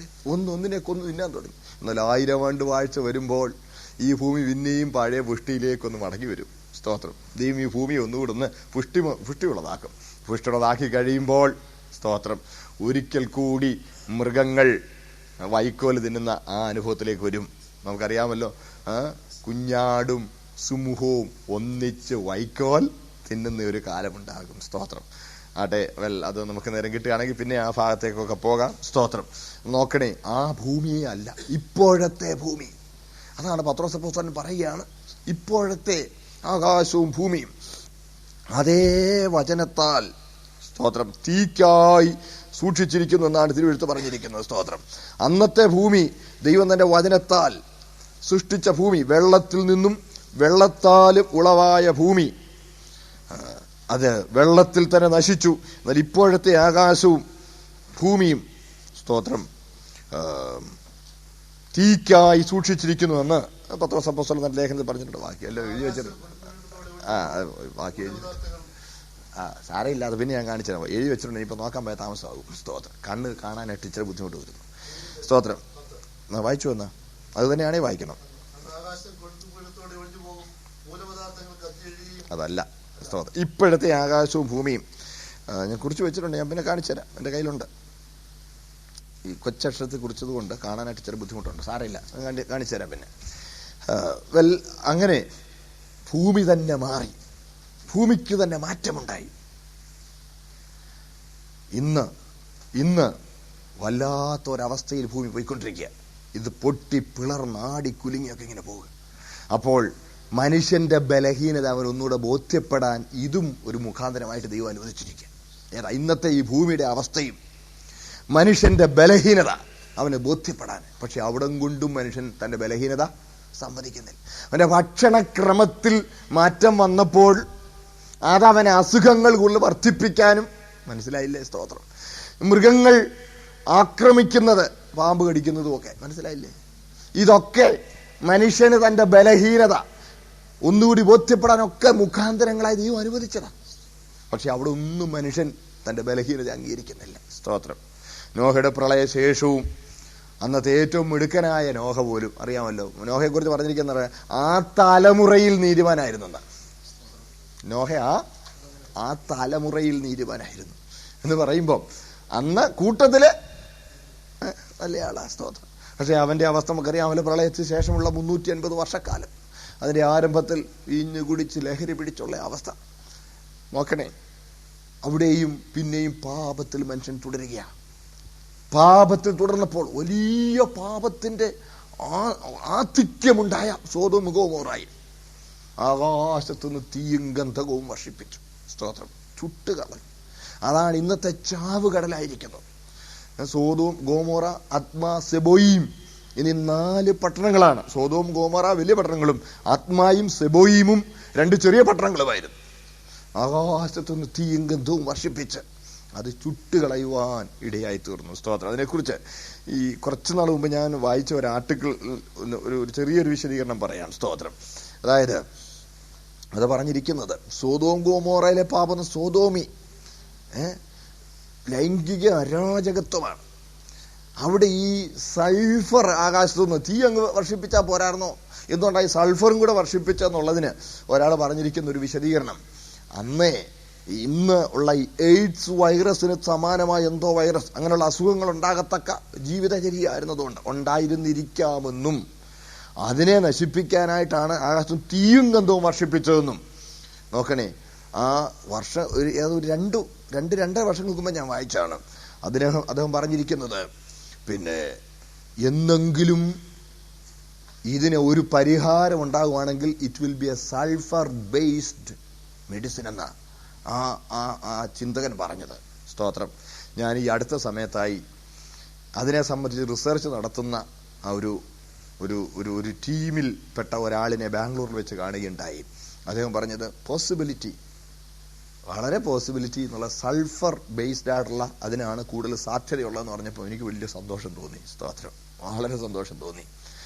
അത് ദൈവത്തിന്റെ വചനത്തിൽ നിന്നുള്ള എനിക്ക് വളരെ സന്തോഷകരമായിട്ട് തോന്നിയൊരു കാര്യം ഞാൻ പറയുകയായിരുന്നു. സ്തോത്രം. അദ്ദേഹം ഒരു ഹിന്ദു സ്നേഹിതനാണ്. ഞാൻ അദ്ദേഹത്തോട് പറഞ്ഞു, ഞാൻ ഒരു ഉപദേശിയാണ്, വിവരങ്ങളൊക്കെ പറഞ്ഞു കഴിഞ്ഞ് അദ്ദേഹത്തോട് ഞാൻ പറഞ്ഞു, ഇന്നുവരെയും മനുഷ്യന്റെ കണ്ടുപിടുത്തങ്ങളിലെല്ലാം വചനത്തിൽ നിന്നൊരു സൂചന എടുത്തിട്ടാണ് പ്രധാന കണ്ടുപിടുത്തങ്ങളെല്ലാം ഉണ്ടായിട്ടുള്ളതെന്ന് ശാസ്ത്രജ്ഞന്മാർ തന്നെ സമ്മതിക്കുന്നു. അതുകൊണ്ട് ഇത് തന്നെ, സ്തോത്രം, ഇത് തന്നെ വിജയിക്കാനേ സാധ്യതയുള്ളൂ എന്ന് പറയുകയുണ്ടായി. അദ്ദേഹം അതിന്റെ ഒരു പ്രത്യേക കെമിക്കൽ നിയമൊക്കെ എന്നോട് പറഞ്ഞ് ഞാൻ ഓർക്കുന്നു. അത് മറന്നുപോയി. സ്തോത്രം. കുറിച്ച് വെച്ചിട്ടുണ്ട് ഡയറിലിങ്ങോട്ട്. സ്തോത്രം. പ്രിയ ദൈവമക്കളെ, അപ്പോൾ അങ്ങനെ ഈ വംശം തുടരേണ്ടതുള്ളത് കൊണ്ട് അതും ദൈവം തന്നെ കരുതലിൽ ചെയ്ത എല്ലാം നന്മയ്ക്കാം. സർവജ്ഞാനിയായ ദൈവത്തെ നമ്മളൊന്ന് ഓർത്ത് നോക്കണം. സ്തോത്രം. നമുക്ക് അപ്പാരന്റ്ലി ട്രാജിക് എന്ന് തോന്നുന്നത് പോലും, എന്ന് പറഞ്ഞാൽ പ്രത്യക്ഷമായി തന്നെ ദുരന്തമാണെന്നൊക്കെ തോന്നുന്നത് പോലും മനസ്സിലാവുന്നുണ്ടേ, ഭക്തന്മാരുടെ നിത്യതയുടെ വെളിച്ചത്തിൽ അത് നമുക്ക് നന്മയ്ക്കാണെന്നുള്ളത് നമ്മൾ മറന്നു പോകരുത്. സ്തോത്രം. പിന്നെയും തുടർന്നു. പാപത്തിൽ തുടരുമ്പോൾ ഇനി ഞാൻ നശിപ്പിക്കുകയില്ല എന്ന് ദൈവം ഒരു ഉടമ്പടി ചെയ്തിട്ടുണ്ടല്ലോ. സ്തോത്രം. മനുഷ്യന്റെ പാപം നിമിത്തം നശിപ്പിക്കില്ല. അതിന് അടയാളമായിട്ടാണ് മേഘത്തിൽ എന്ത് വെച്ചത്? വില്ല് വെച്ചത്. സ്തോത്രം. വെളിപ്പാട് പുസ്തകം നമ്മൾ വായിക്കുമ്പോൾ ആ മേഘത്തിലെ വില്ലിന് സമാനമായ ഒരു പച്ച വില്ല് ദൈവത്തിന്റെ സിംഹാസനത്തിന് ചുറ്റും നമുക്ക് കാണാൻ കഴിയും. 4-ാം അധ്യായം 3-ാം വാക്യം വേഗം ഒന്ന് വായിച്ചാൽ. വെളിപ്പാട് 4:3. താമസിക്കുകയാണെങ്കിൽ ഞാനങ്ങ് പറഞ്ഞു പോകാം. വെളിപ്പാട് പുസ്തകം 4. നോക്കണേ, ദൈവസിംഹാസനത്തിന്റെ ചുറ്റും എപ്പോഴും എന്തോ ഉണ്ട്? ഒരു പച്ച വില്ലുണ്ട്. മനുഷ്യനോട് ദൈവം ചെയ്തിരിക്കുന്ന ഉടമ്പടിയെ സ്വർഗത്തിലെ ദൈവം എന്നും ഓർക്കുന്നു എന്നുള്ളതിന്റെ വെളിപ്പാടാണ് അവിടെ. സ്തോത്രം. അതുകൊണ്ടാണ് മനുഷ്യൻ എത്ര പാപത്തിൽ തുടർന്നാലും ഈ ഭൂമിയെ ദൈവം നോഹയുടെ കാലത്തെ പോലെ നശിപ്പിക്കാത്തത്. മനുഷ്യനോടുള്ള ദൈവത്തിന്റെ ഉടമ്പടിയുടെ അടിസ്ഥാനത്തിലാണെന്ന കാര്യം നമ്മൾ മറന്നു പോകരുത്. സ്തോത്രം. നമ്മുടെ ഒരു നന്മയും കൊണ്ടല്ല, നമ്മുടെ ഒരു മേന്മയും കൊണ്ടല്ല, ദൈവത്തിന്റെ കരുണ കൊണ്ടാണ് ഈ ഭൂമി ഇങ്ങനെ പോയിക്കൊണ്ടിരിക്കുന്നത്. സ്തോത്രം. ഹല്ലേലൂയ. നോഹയോടെ ദൈവം ചെയ്ത ഉടമ്പടി പോലെ ദൈവം തന്റെ ഭക്തന്മാരെ ഓർക്കുന്നു. ഭൂമി അവൻ നശിപ്പിച്ച് കളയാതെ തുടരുകയാണ്. സ്തോത്രം. അങ്ങനെ പാപത്തിൽ തുടരുമ്പോൾ ദൈവം മനുഷ്യവർഗത്തിന്റെ ഇടയിൽ നിന്ന് അബ്രഹാമിനെ തിരഞ്ഞെടുത്തു. ഇന്നലെ ഞാൻ അതിനെക്കുറിച്ച് ഓർപ്പിച്ചു. സ്തോത്രം. എന്തുകൊണ്ട് ഇസ്രായേലിനെ തിരഞ്ഞെടുത്തു എന്നുള്ള കാര്യവും ഞാൻ നിങ്ങളെ ഓർമ്മിപ്പിച്ചു. സ്തോത്രം.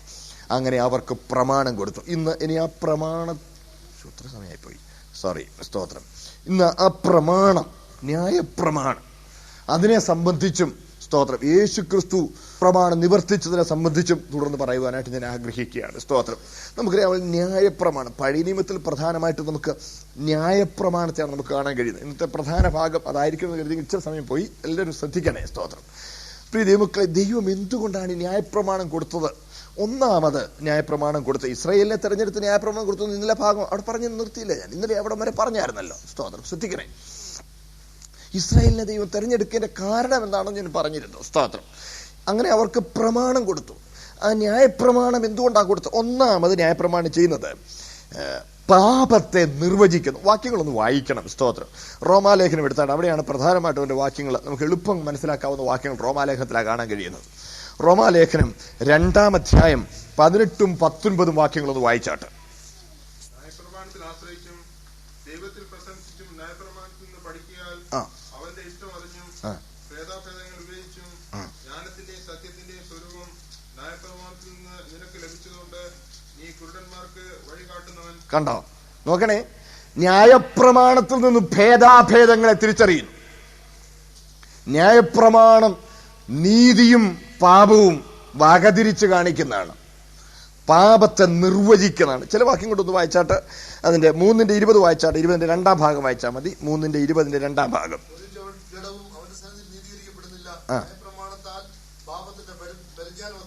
ന്യായപ്രമാണത്താൽ പാപത്തിന്റെ പരിജ്ഞാനം അത്രേ വരുന്നത്. പാപത്തെ നിർവചിക്കുകയാണ് ന്യായപ്രമാണം. 7-ാം അധ്യായത്തിന് 7-9 വാക്യങ്ങളൊന്ന് വായിച്ചാട്ട്. സ്തോത്രം.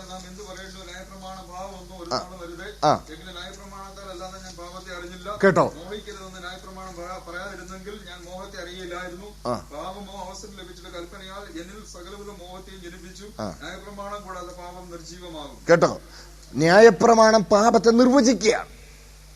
നിർവചിക്കുന്നു. അതിന്റെ 5-ാം അധ്യായത്തിന് 13-ാം വാക്യത്തിലും അതേ ആശയങ്ങൾ നമുക്ക് കാണാൻ കഴിയും. പാപമോ ന്യായപ്രമാണം വരെ ലോകത്തിലുണ്ടായിരുന്നു. എന്നാൽ ന്യായപ്രമാണം ഇല്ലാതിരിക്കുമ്പോൾ പാപത്തെ കണക്കിടുന്നില്ല. കേട്ടോ? നിർവചിക്കുക. പാപത്തെ നിർവചിച്ചു. സ്തോത്രം. ഏതാണ് പാപം എന്നുള്ളത് എടുത്ത് കാണിക്കുകയാണ്. അതാണ് ന്യായപ്രമാണം ചെയ്യുന്ന ഒന്നാമത്തെ. രണ്ടാമത് ന്യായപ്രമാണം ചെയ്യുന്നത് പാപിയുടെ മേലുള്ള ശിക്ഷ വിധിക്കുക.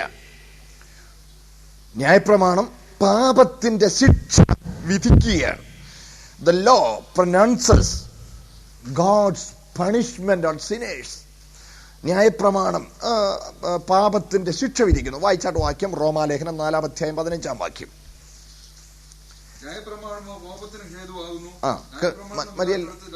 നോക്കണേ. ന്യായപ്രമാണം കോപത്തിന് ഹേതുവാകുന്നു. അതിന്റെ ശിക്ഷ വിധിക്കുക. ആ അതിന്റെ എന്താ കോപം? യെഹെസ്കേൽ 18:4 വായിച്ചാട്ട്. എല്ലാവർക്കും അറിയാവുന്ന വാക്യമാ. പാപം ചെയ്യുന്ന ദേഹി മരിക്കും. അതാണ് ആ വാക്യം. ഇനി റോമാലേഖനത്തിലേക്ക് തന്നെ മടങ്ങി വരാം. റോമാലേഖനം 3-ാം അധ്യായത്തിലെ 19-ാമത്തെ വാക്യം ഒന്ന് വായിച്ചേ. വായിക്കാം.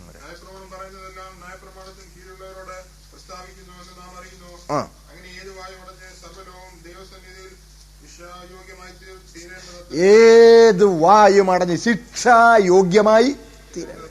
അപ്പൊ ന്യായപ്രമാണം ശിക്ഷ എന്താണെന്നുള്ളത് വിധിക്കുക. സ്തോത്രം. അതിന്റെ 7-ാം അധ്യായത്തിലെ 10-ാം വാക്യം കൂടെ ഒന്ന് വായിച്ചാട്ടെ, ഒന്നുകൂടി നമുക്കത് വ്യക്തമാകും. കേട്ടോ, ആ കൽപ്പന കൊണ്ട് എനിക്ക് എന്തുവായി വായിച്ചു ഇച്ചോട്ട് വായിച്ചു താഴെ.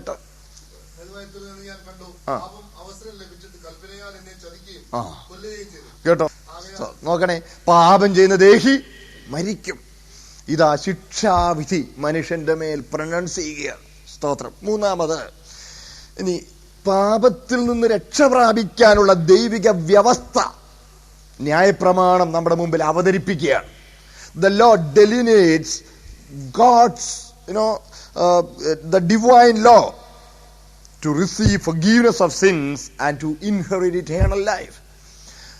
പാപത്തിന്റെ ക്ഷമ പ്രാപിക്കുകയും നിത്യജീവൻ പ്രാപിക്കുകയും ചെയ്യുവാനുള്ള ദൈവിക വ്യവസ്ഥകൾ ഏവയെന്നുള്ളത് നമ്മുടെ മുമ്പിൽ അവതരിപ്പിക്കുകയാണ് അടുത്ത ന്യായപ്രമാണം ചെയ്യുന്നത്. ഇത് ചെയ്യുന്നവൻ ഇതിനാൽ ജീവിക്കും. വാക്യം വായിച്ചാട്ടെ. ലേവ്യ പുസ്തകം 18-ാം അധ്യായം 5-ാം വാക്യം. ഗലാത്യർ 3:12 കൂടെ വായിച്ചാട്ടെ.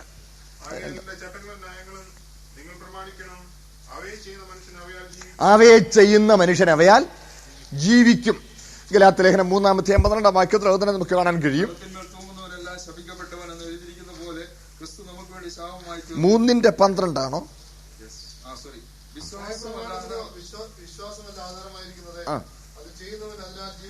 അത് ചെയ്യുന്നവൻ അതിനാൽ ജീവിക്കും. അപ്പൊ നോക്കണേ, അതിനാൽ ജീവൻ പ്രാപിക്കാനുള്ള പ്രമാണം, പാപപരിഹാരവും നിത്യജീവനും പ്രാപിക്കാനുള്ള ദൈവിക വ്യവസ്ഥകൾ ഏവയെന്നുള്ളത് നമ്പരിട്ട് പറഞ്ഞിരിക്കുക.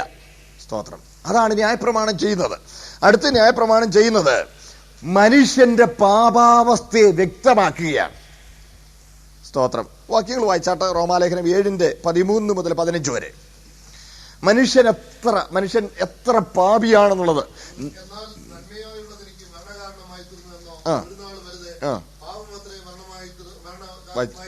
വായിച്ചാട്ടെ. പാപമെന്ന് തെളിയിക്കേണ്ട. വായിച്ചോ. കൽപ്പനയാൽ അത്യന്തം പാപമായി തീരേണ്ടതിന്. എന്റെ പാപാവസ്ഥയെ വളരെ വ്യക്തമായി വെളിപ്പെടുത്തുന്നതാണ് ഏത്? ന്യായപ്രമാണം. സ്തോത്രം. മനുഷ്യന്റെ പാപാവസ്ഥയെ വ്യക്തമായി വെളിപ്പെടുത്തി 5:20 കൂടെ ഒന്ന് 5:20 കൂടെ ഒന്ന് വായിച്ചാട്ടെ. കേട്ടോ. ലംഘനം പെരുകേണ്ടതിന് ന്യായപ്രമാണം ഇടയിൽ ചേർന്ന് വന്നു. നമുക്ക് വായിക്കുമ്പോൾ അതാ മനുഷ്യന്റെ പാപാവസ്ഥ എത്രമാത്രമാണെന്നുള്ളത് ന്യായപ്രമാണത്താലാണ് നമുക്ക് വെളിപ്പെടുത്തി തരുന്നത്. സ്തോത്രം. മനുഷ്യ, നിന്റെ പാപാവസ്ഥ ഇത്ര പാപിയാ നീ. അത് പ്രമാണം വരുമ്പോഴാണ് നമുക്ക് അറിയുന്നത്. മനസ്സിലാവുന്നുണ്ടേ? സ്തോത്രം. എന്ന് പറഞ്ഞാൽ പരീക്ഷ വരുമ്പോഴാ മിടുക്കന്മാരെയും മണ്ടന്മാരെയും തിരിച്ചറിയുന്നത്. You get me? പിള്ളേരൊക്കെ വളരെ സ്മാർട്ടാണ്. കയ്യിലിരുമ്പോ ഉത്തരം പറയുമ്പോ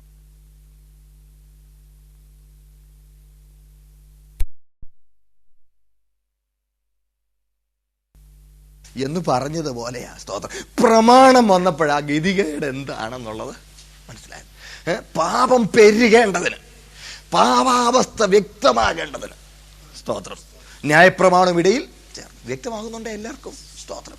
അടുത്തത് മനുഷ്യന്റെ നിസ്സഹായത, പാപത്തിന് മുൻപായുള്ള മനുഷ്യന്റെ നിസ്സഹായതയും കൂടെ ഇവിടെ വെളിപ്പെടുത്തുകയാണ്. സ്തോത്രം. ന്യായപ്രമാണം വെളിപ്പെടുത്തുക. റോമാലേഖനം 7-ാം അധ്യായത്തിന്റെ 9 മുതൽ 11 വരെ ഒന്ന് വായിച്ചാട്ടെ. ഞാൻ ഒരു കാലത്ത് ന്യായപ്രമാണം കൂടാതെ ജീവിച്ചിരുന്നു. എന്നാൽ കൽപ്പന വന്നപ്പോൾ പാപം വീണ്ടും ജീവിക്കുകയും ഞാൻ മരിക്കുകയും. കേട്ടോ, കൽപ്പന വന്നപ്പോ ഞാൻ മരിച്ചു. പാപം വീണ്ടും ജീവിച്ചു. തന്റെ നിസ്സഹായത. ഇങ്ങനെ ജീവനായി ലഭിച്ചിരുന്ന ഞാൻ കണ്ടു. നോക്കണേ, ജീവനായി ലഭിച്ചത് ഇപ്പൊ എനിക്കിപ്പോ എന്തായി? മരണഹേതുവായി തീർന്നു. നോക്കണേ, എന്റെ നിസ്സഹായത എത്രയാണെന്നുള്ളത് ന്യായപ്രമാണം വന്നപ്പോഴാണ് മനസ്സിലാകുന്നത്. പരീക്ഷ വന്നപ്പോൾ കുട്ടിക്ക് മനസ്സിലായി അവന് ഒരു കുന്തോ അറിയില്ലെന്നുള്ളത്. നോക്കണേ, അതുവരെ അവൻ വിചാരിച്ചത് വല്ലതൊക്കെ അറിയാം കേമനാന്നൊക്കെ എന്ന് പറഞ്ഞതുപോലെ അവന്റെ നിസ്സഹായത. പാപിയാണ്, ആ പാപത്തിന് മുമ്പിൽ താൻ ആരാ? നിസ്സഹായന. കാര്യം ചെയ്യാൻ അവനെ കൊണ്ട് കഴിയുന്നില്ല. അവന്റെ നിസ്സഹായതയാണ്. It reveals man's helplessness before the problem of sin. സ്തോത്രം. അടുത്തത് ന്യായപ്രമാണം ചെയ്തത്, ന്യായപ്രമാണത്തിലെ വ്യവസ്ഥകൾ പാലിക്കാൻ അവൻ ബലഹീനനാണെന്ന്. സ്തോത്രം. അതും വായിച്ച റോമാലേഖനം 8-ാം അധ്യായം 3-ാമത്തെ വാക്യം വായിച്ചാട്ടെ.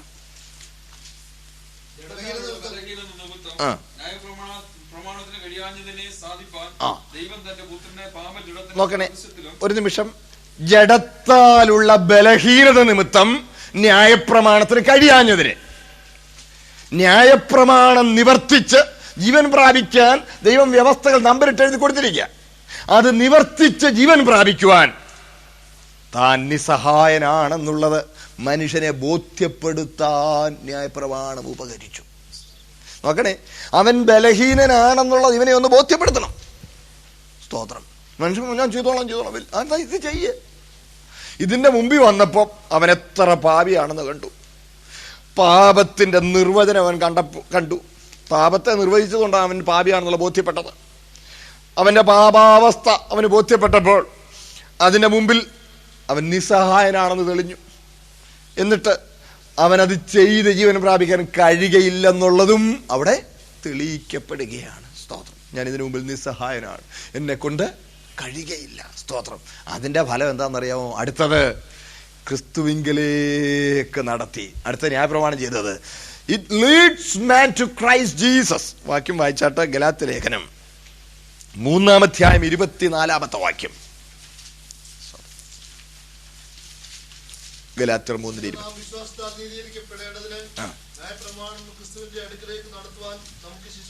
കേട്ടോ, ഇവിടെ ഇതാ ബലഹീനനാണെങ്കിൽ ഇനി നീ എന്ത് ചെയ്തോണം? സ്തോത്രം. നീ ബലഹീനാണ്, ഒരു ബലവാനായ ഒരാളുണ്ട്. തന്റെ നിസ്സഹായത ബോധ്യപ്പെട്ടാൽ പിന്നെ ദൈവത്തിന്റെ വല്ലഭത്വം ബോധ്യപ്പെടാൻ അങ്ങോട്ടല്ല, ക്രിസ്തുവിങ്കിലേക്ക് നടത്തുവാൻ ആരായി? ശിശുപാലകനായി ഭവിച്ചു. ശിശുപാലകനായി കൈപിടിച്ച് നടത്തുന്ന ഒരായെ പോലെ. Praise the Lord. സ്തോത്രം. ക്രിസ്തുവിങ്കിലേക്ക് നടത്തപ്പെടുക. ഇന്ന് പലരും ക്രിസ്തുവിങ്കിലേക്ക് പോകുന്നതിന് പകരം പിന്നെയും ന്യായപ്രമാണത്തിന്റെ പ്രവർത്തികളിൽ ആശ്രയിച്ചുകൊണ്ടിരിക്കുക. കർമാചാരങ്ങളിൽ, കൂദാശകളിൽ, അനുഷ്ഠാനങ്ങളിൽ, സൽപ്രവർത്തികളിൽ, പാരമ്പര്യങ്ങളിൽ, സ്തോത്രം, നോമ്പുകളിൽ, നേർച്ചകളിൽ, ഇങ്ങനെയൊക്കെയുള്ള കാര്യങ്ങളിൽ അടിഞ്ഞു കിടക്കുന്ന നമ്മുടെ സഹോദരങ്ങൾ എൻ്റെ കൂടെ ഉണ്ടേ നിങ്ങൾ? ഹല്ലേലൂയ. അവർ പിന്നെയും ന്യായപ്രമാണത്തിന് നുകത്തിന്റെ കീഴേ അമർന്ന് കിടക്കാൻ ആഗ്രഹിക്കുക. സ്തോത്രം. ഒരു പൂർണ്ണമായും വിനയപ്പെടാനും ക്രിസ്തുവിങ്കിലേക്ക് നടക്കുവാനും അവർക്ക് മനസ്സില്ല. സ്തോത്രം. യഥാർത്ഥത്തിൽ ക്രിസ്തുവിങ്കൽ ചെല്ലണമെങ്കിൽ ശരിക്കും ഒരു വ്യക്തി വിനയം പഠിച്ചു വെക്കുള്ളൂ. ഞാൻ നിങ്ങളോട് പറഞ്ഞു എന്ന് എനിക്ക് ഓർമ്മയില്ല. ഒരിക്കൽ ഞാൻ എൻ്റെ ഒരു സ്നേഹിതനോട് സുവിശേഷം പറഞ്ഞു, പല പ്രാവശ്യനോട് പറഞ്ഞ് ബോധ്യപ്പെടുത്തിയ, ഒരു ദിവസം വ്യക്തമായി ബോധ്യപ്പെടുത്തി കഴിഞ്ഞപ്പോൾ അവൻ്റെ അടുത്ത് അങ്ങ് ചൂടായി പറഞ്ഞത്, തോമേ ഇനി മേലാൽ താൻ ഇത് പറയരുത്. I am a man of self respect. ഞാൻ മാന്യതയുള്ള ഒരു പുരുഷനാണ്. എനിക്ക് ആത്മാഭിമാനമുണ്ട്. ഒരാൾ മരിച്ചതുകൊണ്ട് ഞാൻ രക്ഷപ്പെട്ടെന്നത് എനിക്ക് അംഗീകരിക്കാൻ ബുദ്ധിമുട്ടാണ്. ഒരുത്തനെ കുരുതി കൊടുത്തേച്ച് എനിക്ക് ഒരു രക്ഷപ്പെടലും വേണ്ട. You get me? വേറൊരുത്തനെ കുരുതി കൊടുത്തേച്ച് എനിക്ക് ഒന്നിനകത്തൊന്നും രക്ഷപ്പെടണ്ട. മരണമോ വരട്ടെ, നരകമോ വരട്ടെ, സഹിക്കാം. പക്ഷേ വേറൊരുത്തനെ കുരുതി കൊടുത്തേച്ച് എനിക്ക് രക്ഷപ്പെടണ്ട. കണ്ടോ ശരിക്കും യേശുക്രിസ്തുവിനെ അംഗീകരിക്കണമെങ്കിൽ വിനയപ്പെട്ടേ ഒക്കുള്ളൂ. നിങ്ങളെൻ്റെ കൂടെ ഉണ്ടോ? യഥാർത്ഥമായി ആ വിനയവും സമർപ്പണവും നമ്മുടെ ജീവിതത്തിൽ ഉണ്ടായിട്ടുണ്ടോ? ഞാൻ മരിക്കണം. സ്തോത്രം. ഞാൻ മരിക്കാതെ ക്രിസ്തുവിനെ അംഗീകരിക്കുവാൻ നമുക്ക് കഴിയുകയില്ല. എൻ്റെ കൂടെ ഉണ്ടേ? സ്തോത്രം. ക്രിസ്തുവിലേക്ക് നടക്കുവാൻ ശിശുപാലകനായി ഭവിക്കേണ്ടതിന് ന്യായപ്രമാണം നമ്മുടെ ബലഹീനത നമുക്ക് ബോധ്യപ്പെടുത്തുകയാണ്. സ്തോത്രം. കേട്ടെ, ഞാൻ മുമ്പോട്ട് പോകട്ടെ. സ്തോത്രം. അപ്പോൾ ന്യായപ്രമാണം പാപപരിഹാരത്തിനുള്ള വ്യവസ്ഥകൾ നിർദ്ദേശിച്ചിരിക്കുകയാണ്. പാപപരിഹാരത്തിനുള്ള ദൈവിക വ്യവസ്ഥകൾ ന്യായപ്രമാണം നിർദ്ദേശിച്ചിരിക്കുന്നതിനാൽ അത് നിവർത്തിക്കാതെ പാപപരിഹാരമില്ല. കാര്യം ഇപ്പൊ ഒരു പ്രമാണം കൊടുത്തേച്ച്, ദൈവം പാപപരിഹാരത്തിന് പ്രമാണം കൊടുത്തേച്ച് കുറച്ച് കഴിഞ്ഞപ്പോൾ ദൈവം പറഞ്ഞു, ഇപ്പൊ മക്കളെ മനുഷ്യരെ മനസ്സിലായോ, നിങ്ങളെ കൊണ്ട് ഒക്കുകയില്ലെന്ന് മനസ്സിലായോ, സമ്മതിച്ചോ? ശരി, സമ്മതിച്ചു. സമ്മതിച്ചു. എന്നാൽ ഇനി ഇത് നടക്കുകയില്ല, നമുക്കിത് കളഞ്ഞേക്കാം. ഇത് കളഞ്ഞേക്കാമെന്ന് പറഞ്ഞ മനുഷ്യനെ അത് കൊള്ളാം. അപ്പൊ ഒക്കാത്ത പണി ഞങ്ങളുടെ കയ്യിൽ നീ തന്നായിരുന്നല്ലോ എന്ന് മനുഷ്യൻ സ്വാഭാവികമായിട്ട് തന്നെ പറയും. അപ്പൊ ഒക്കാത്ത പണി. അത് കഴിഞ്ഞാൽ ഇപ്പം വരുന്ന മനുഷ്യൻ പറയാം, അത് അന്ന് BC ജീവിച്ചിരുന്ന മനുഷ്യന്മാർക്ക് ഒത്തില്ലെങ്കിൽ AD ജീവിക്കുന്ന ഞങ്ങൾക്കോ, ഞങ്ങൾ ചെയ്തോളാമെന്ന് പറയും. ഇല്ലേ? നോക്കണേ. അപ്പോൾ അതങ്ങ് കളഞ്ഞാൽ, പൊക്കോട്ടെന്ന് പറഞ്ഞാൽ ദൈവം അന്യായക്കാരനാണെന്ന് വരും. അതാണ് ഗലാത്യ ലേഖനത്തിൽ പറയുന്നു. സ്തോത്രം. വായിച്ചാട്ട്. ഗലാത്യ 2:18 വായിച്ചാട്ട്. പൊളിച്ചത്. വായിച്ചോ.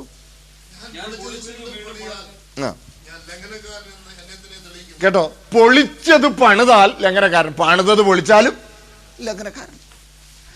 ഇന്ന് അതാ കർത്താവ്, ഇന്ന് ഉവ്വ എന്ന് നാളെ അല്ല എന്നുമല്ല, എന്നും ഉവ്വെന്ന് പറഞ്ഞാൽ ഉവ്വെന്ന. സ്തോത്രം. അതാ എന്റെ കർത്താവ് പറഞ്ഞു, ആകാശവും ഭൂമിയും ഒഴിഞ്ഞു പോകും വരെ സകലവും നിവൃത്തിയാകോളും ന്യായപ്രമാണത്തിൽ നിന്ന് വള്ളിയെങ്കിലും പുള്ളിയെങ്കിലും മാറുകയില്ല. ദൈവമാണ് പ്രമാണം കൊടുത്തതെങ്കിൽ ആ പ്രമാണത്തിന് നീക്കമില്ല. സ്തോത്രം. അതിന് നിവൃത്തിയേ ഉള്ളൂ. അതുകൊണ്ടാണ് യേശു ക്രിസ്തു ഇവിടെ വന്നത്. മത്തായി 5:17 ഒന്ന് വായിച്ചാട്ട്. സ്തോത്രം. ഇന്നലെ നമ്മൾ വായിച്ചോ എന്ന് ഓർമ്മയില്ല, ഒന്ന് വായിച്ചാട്ട് വേഗം.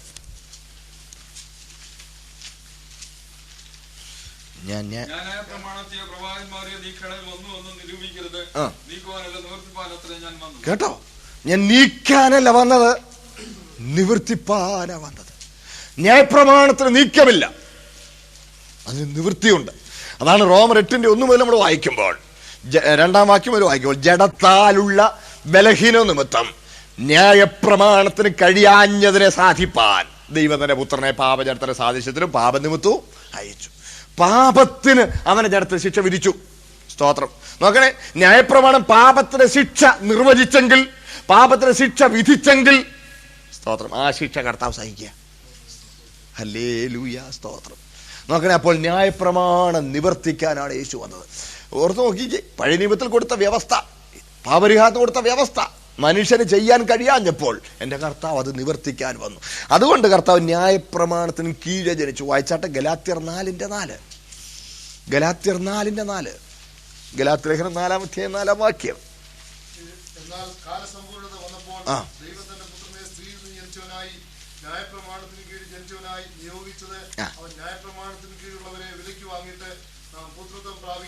കേട്ടോ, ന്യായപ്രമാണത്തിന് കീഴെ ജനിച്ചു. എന്തിനാ? കാലസമ്പൂർണത വന്നപ്പോൾ ദൈവം തന്റെ പുത്രനെ ന്യായപ്രമാണത്തിന് കീഴേ ജനിച്ചവനായി, സ്ത്രീയിൽ നിന്ന് ജനിച്ചവനായി നിയോഗിച്ചയച്ചത് ന്യായപ്രമാണത്തിന് കീഴുള്ളവരെ വിലയ്ക്ക് വാങ്ങിയിട്ട് പുത്രത്വം പ്രാപിക്കണം. ഞാനൊന്ന് വ്യക്തമാക്കി തരാം. അതായത് ന്യായപ്രമാണം എന്ന ഭാരമുള്ള ചുമടിൻ കീഴെ മനുഷ്യൻ കിടക്കുക. ഇത് ചെയ്താൽ ജീവൻ പ്രാപിക്കും എന്ന് പറഞ്ഞ് ന്യായപ്രമാണം എന്ന വലിയ ഭാരമുള്ള ചുമട് ദൈവം മനുഷ്യന് കൊടുത്തു. മനുഷ്യൻ അതിന്റെ കീഴെ കിടന്ന് ഞെളിപിരി കൊള്ളുക. ഇതിന്റെ കീഴെ വല്ലവിധനെ രക്ഷപ്പെടാൻ വല്ലവിധനം ഞെളിപിരി കൊള്ളുമ്പോൾ മനുഷ്യൻ ബലഹീനനാണ്. അവനെ കൊണ്ടത് കഴിയാതിരുന്നപ്പോൾ അവന്റെ രക്ഷയ്ക്ക് വേണ്ടി, സ്തോത്രം, ഈ ചുമട് നീക്കാൻ ഒരുവൻ വന്നാൽ എന്ത് ചെയ്യണം? ആ ചുമടിൻ കീഴേ കടന്നു ചെല്ലണം. മനസ്സിലായില്ലേ? സ്തോത്രം. ആ ചുമടിൻ കീഴേ കടന്നു ചെല്ലണം. ഇതിന്റെ കീഴേ കടന്ന് ഞരങ്ങുന്നവനോട് താതാത്മ്യപ്പെടണം. മനസ്സിലാവുന്നുണ്ടേ? സ്തോത്രം. അവന്റെ അടുക്ക ചെല്ലണം. ഹല്ലേലൂയ. അവിടെ ചെന്ന ചുമടിൻ കീഴേ വന്നിട്ട് അത് മാറ്റണം. അതാണ് എൻ്റെ കർത്താവ് ന്യായപ്രമാണത്തിന് കീഴേ ജനിച്ചു. അതിന്റെ കീഴേ ഇരിക്കുന്ന മനുഷ്യനോട് താതാത്മ്യപ്പെട്ടു. പാപമൊഴികെ സകലത്തിലും നമുക്ക് തുല്യനായി പരീക്ഷിക്കപ്പെട്ടു. സ്തോത്രം. അവൻ ന്യായപ്രമാണത്തിന് കീഴെ ജനിച്ചു. അവൻ ന്യായപ്രമാണത്തിന് കീഴെ ജനിച്ചെന്നും സ്തോത്രം അതെങ്ങനെ നിവർത്തിച്ചെന്നും ഞാൻ വിശദീകരിക്കാം. നിങ്ങൾ എൻ്റെ കൂടെ വരണേ. സ്തോത്രം. യേശു ന്യായപ്രമാണത്തിന് കീഴെ ജനിച്ചെന്നുള്ളതിന് ഒന്നാമത്തെ തെളിവ് എൻ്റെ കർത്താവ് 8-ാം നാളിൽ പരിച്ഛേദനയ്ക്ക് വിധേയപ്പെട്ടു. ലൂക്കോസ് സുവിശേഷം 2-ാം അധ്യായം 21 1-ാം വാക്യം ഒന്ന് വായിച്ചാട്. ലൂക്കോസ് 2:21. സ്തോത്രം. 8-ാം നാളിൽ ന്യായപ്രമാണത്തിന്റെ വ്യവസ്ഥ പ്രകാരം വായിച്ചു.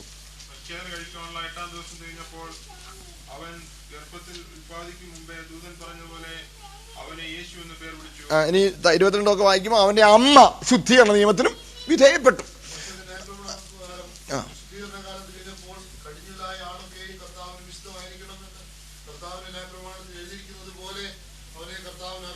കേട്ടോ, ന്യായപ്രമാണത്തിൽ എഴുതിയിരിക്കുന്നത് പോലെ 8-ാം നാളിൽ പരിച്ഛേദനയ്ക്ക് വിധേയപ്പെട്ടു.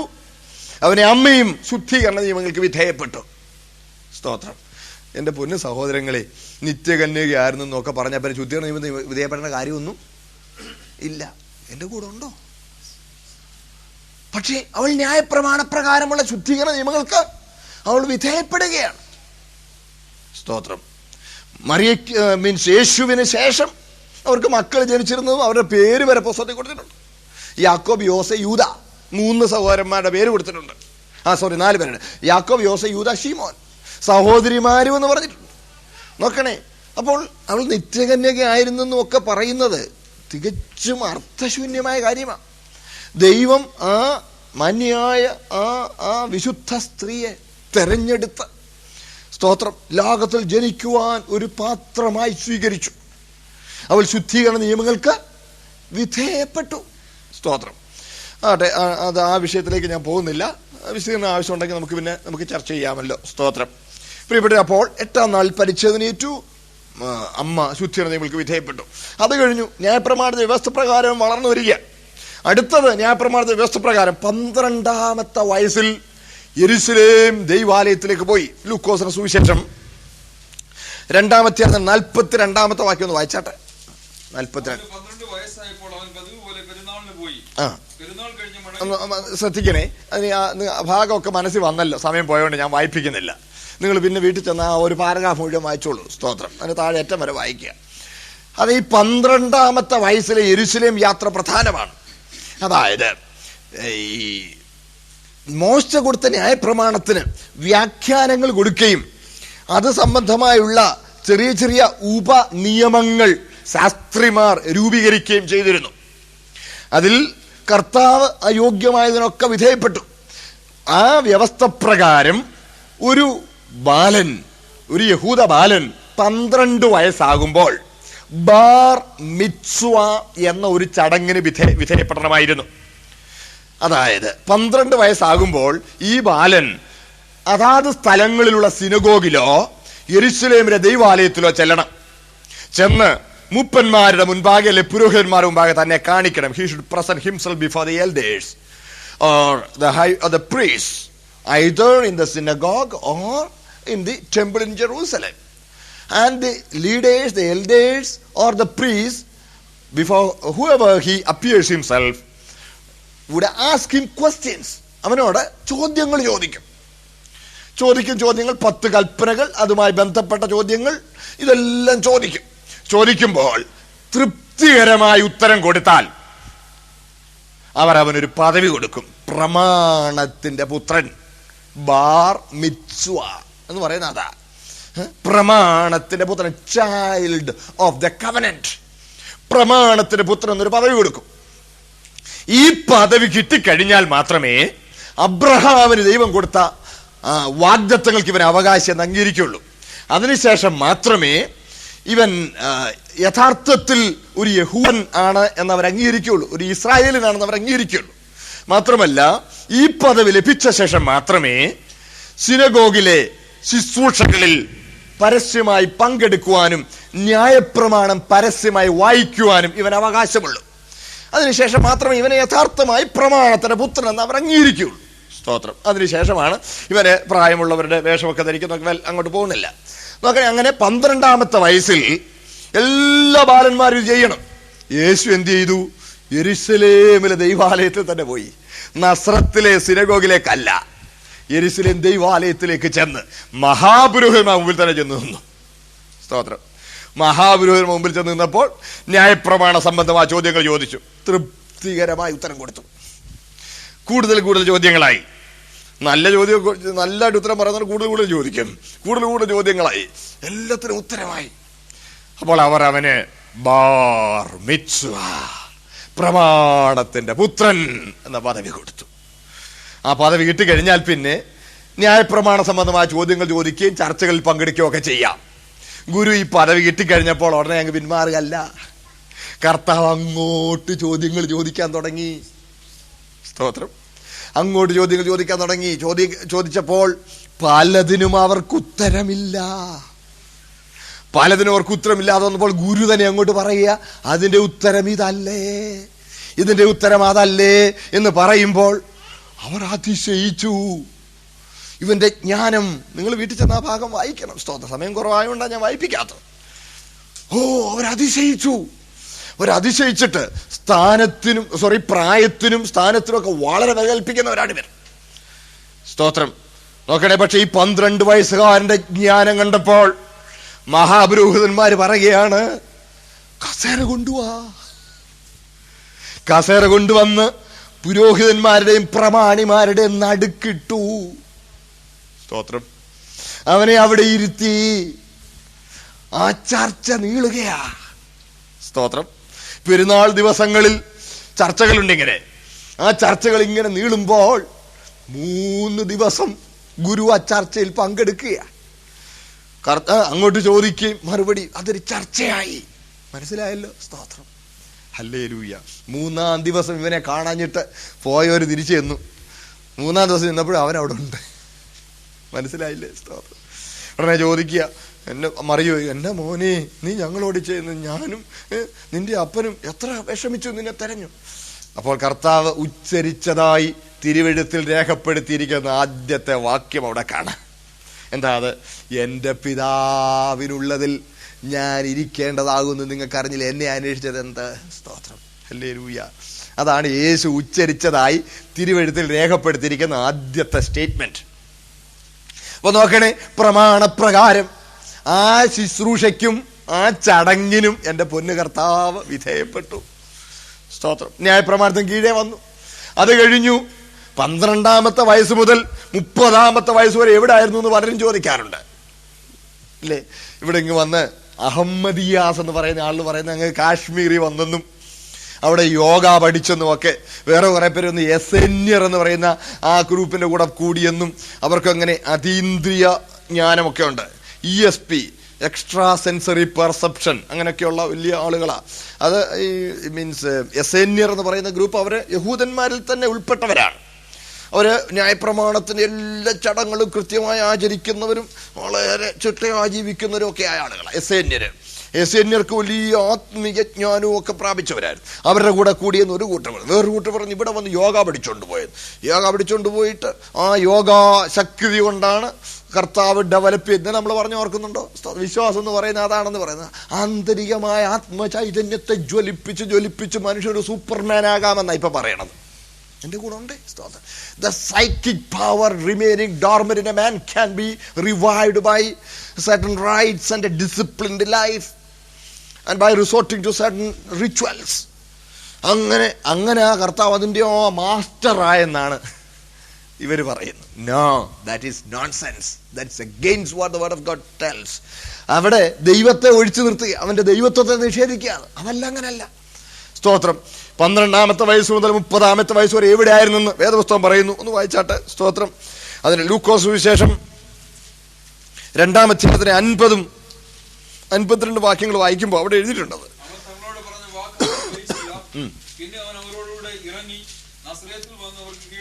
കേട്ടോ, അവരോടുകൂടെ ഇറങ്ങി നസ്രത്തിൽ വന്നവർക്ക് കീഴടങ്ങി. ആ ഒറ്റ വാചകത്തിൽ അത് ഒതുക്കിയിട്ടുണ്ട്. താഴോട്ട് വായിച്ചു. 52 കൂടെ വായിച്ച്. പരിസരത്തുള്ള സകല മനുഷ്യരുടെയും കൃപയിൽ മുതിർന്നു വന്നു.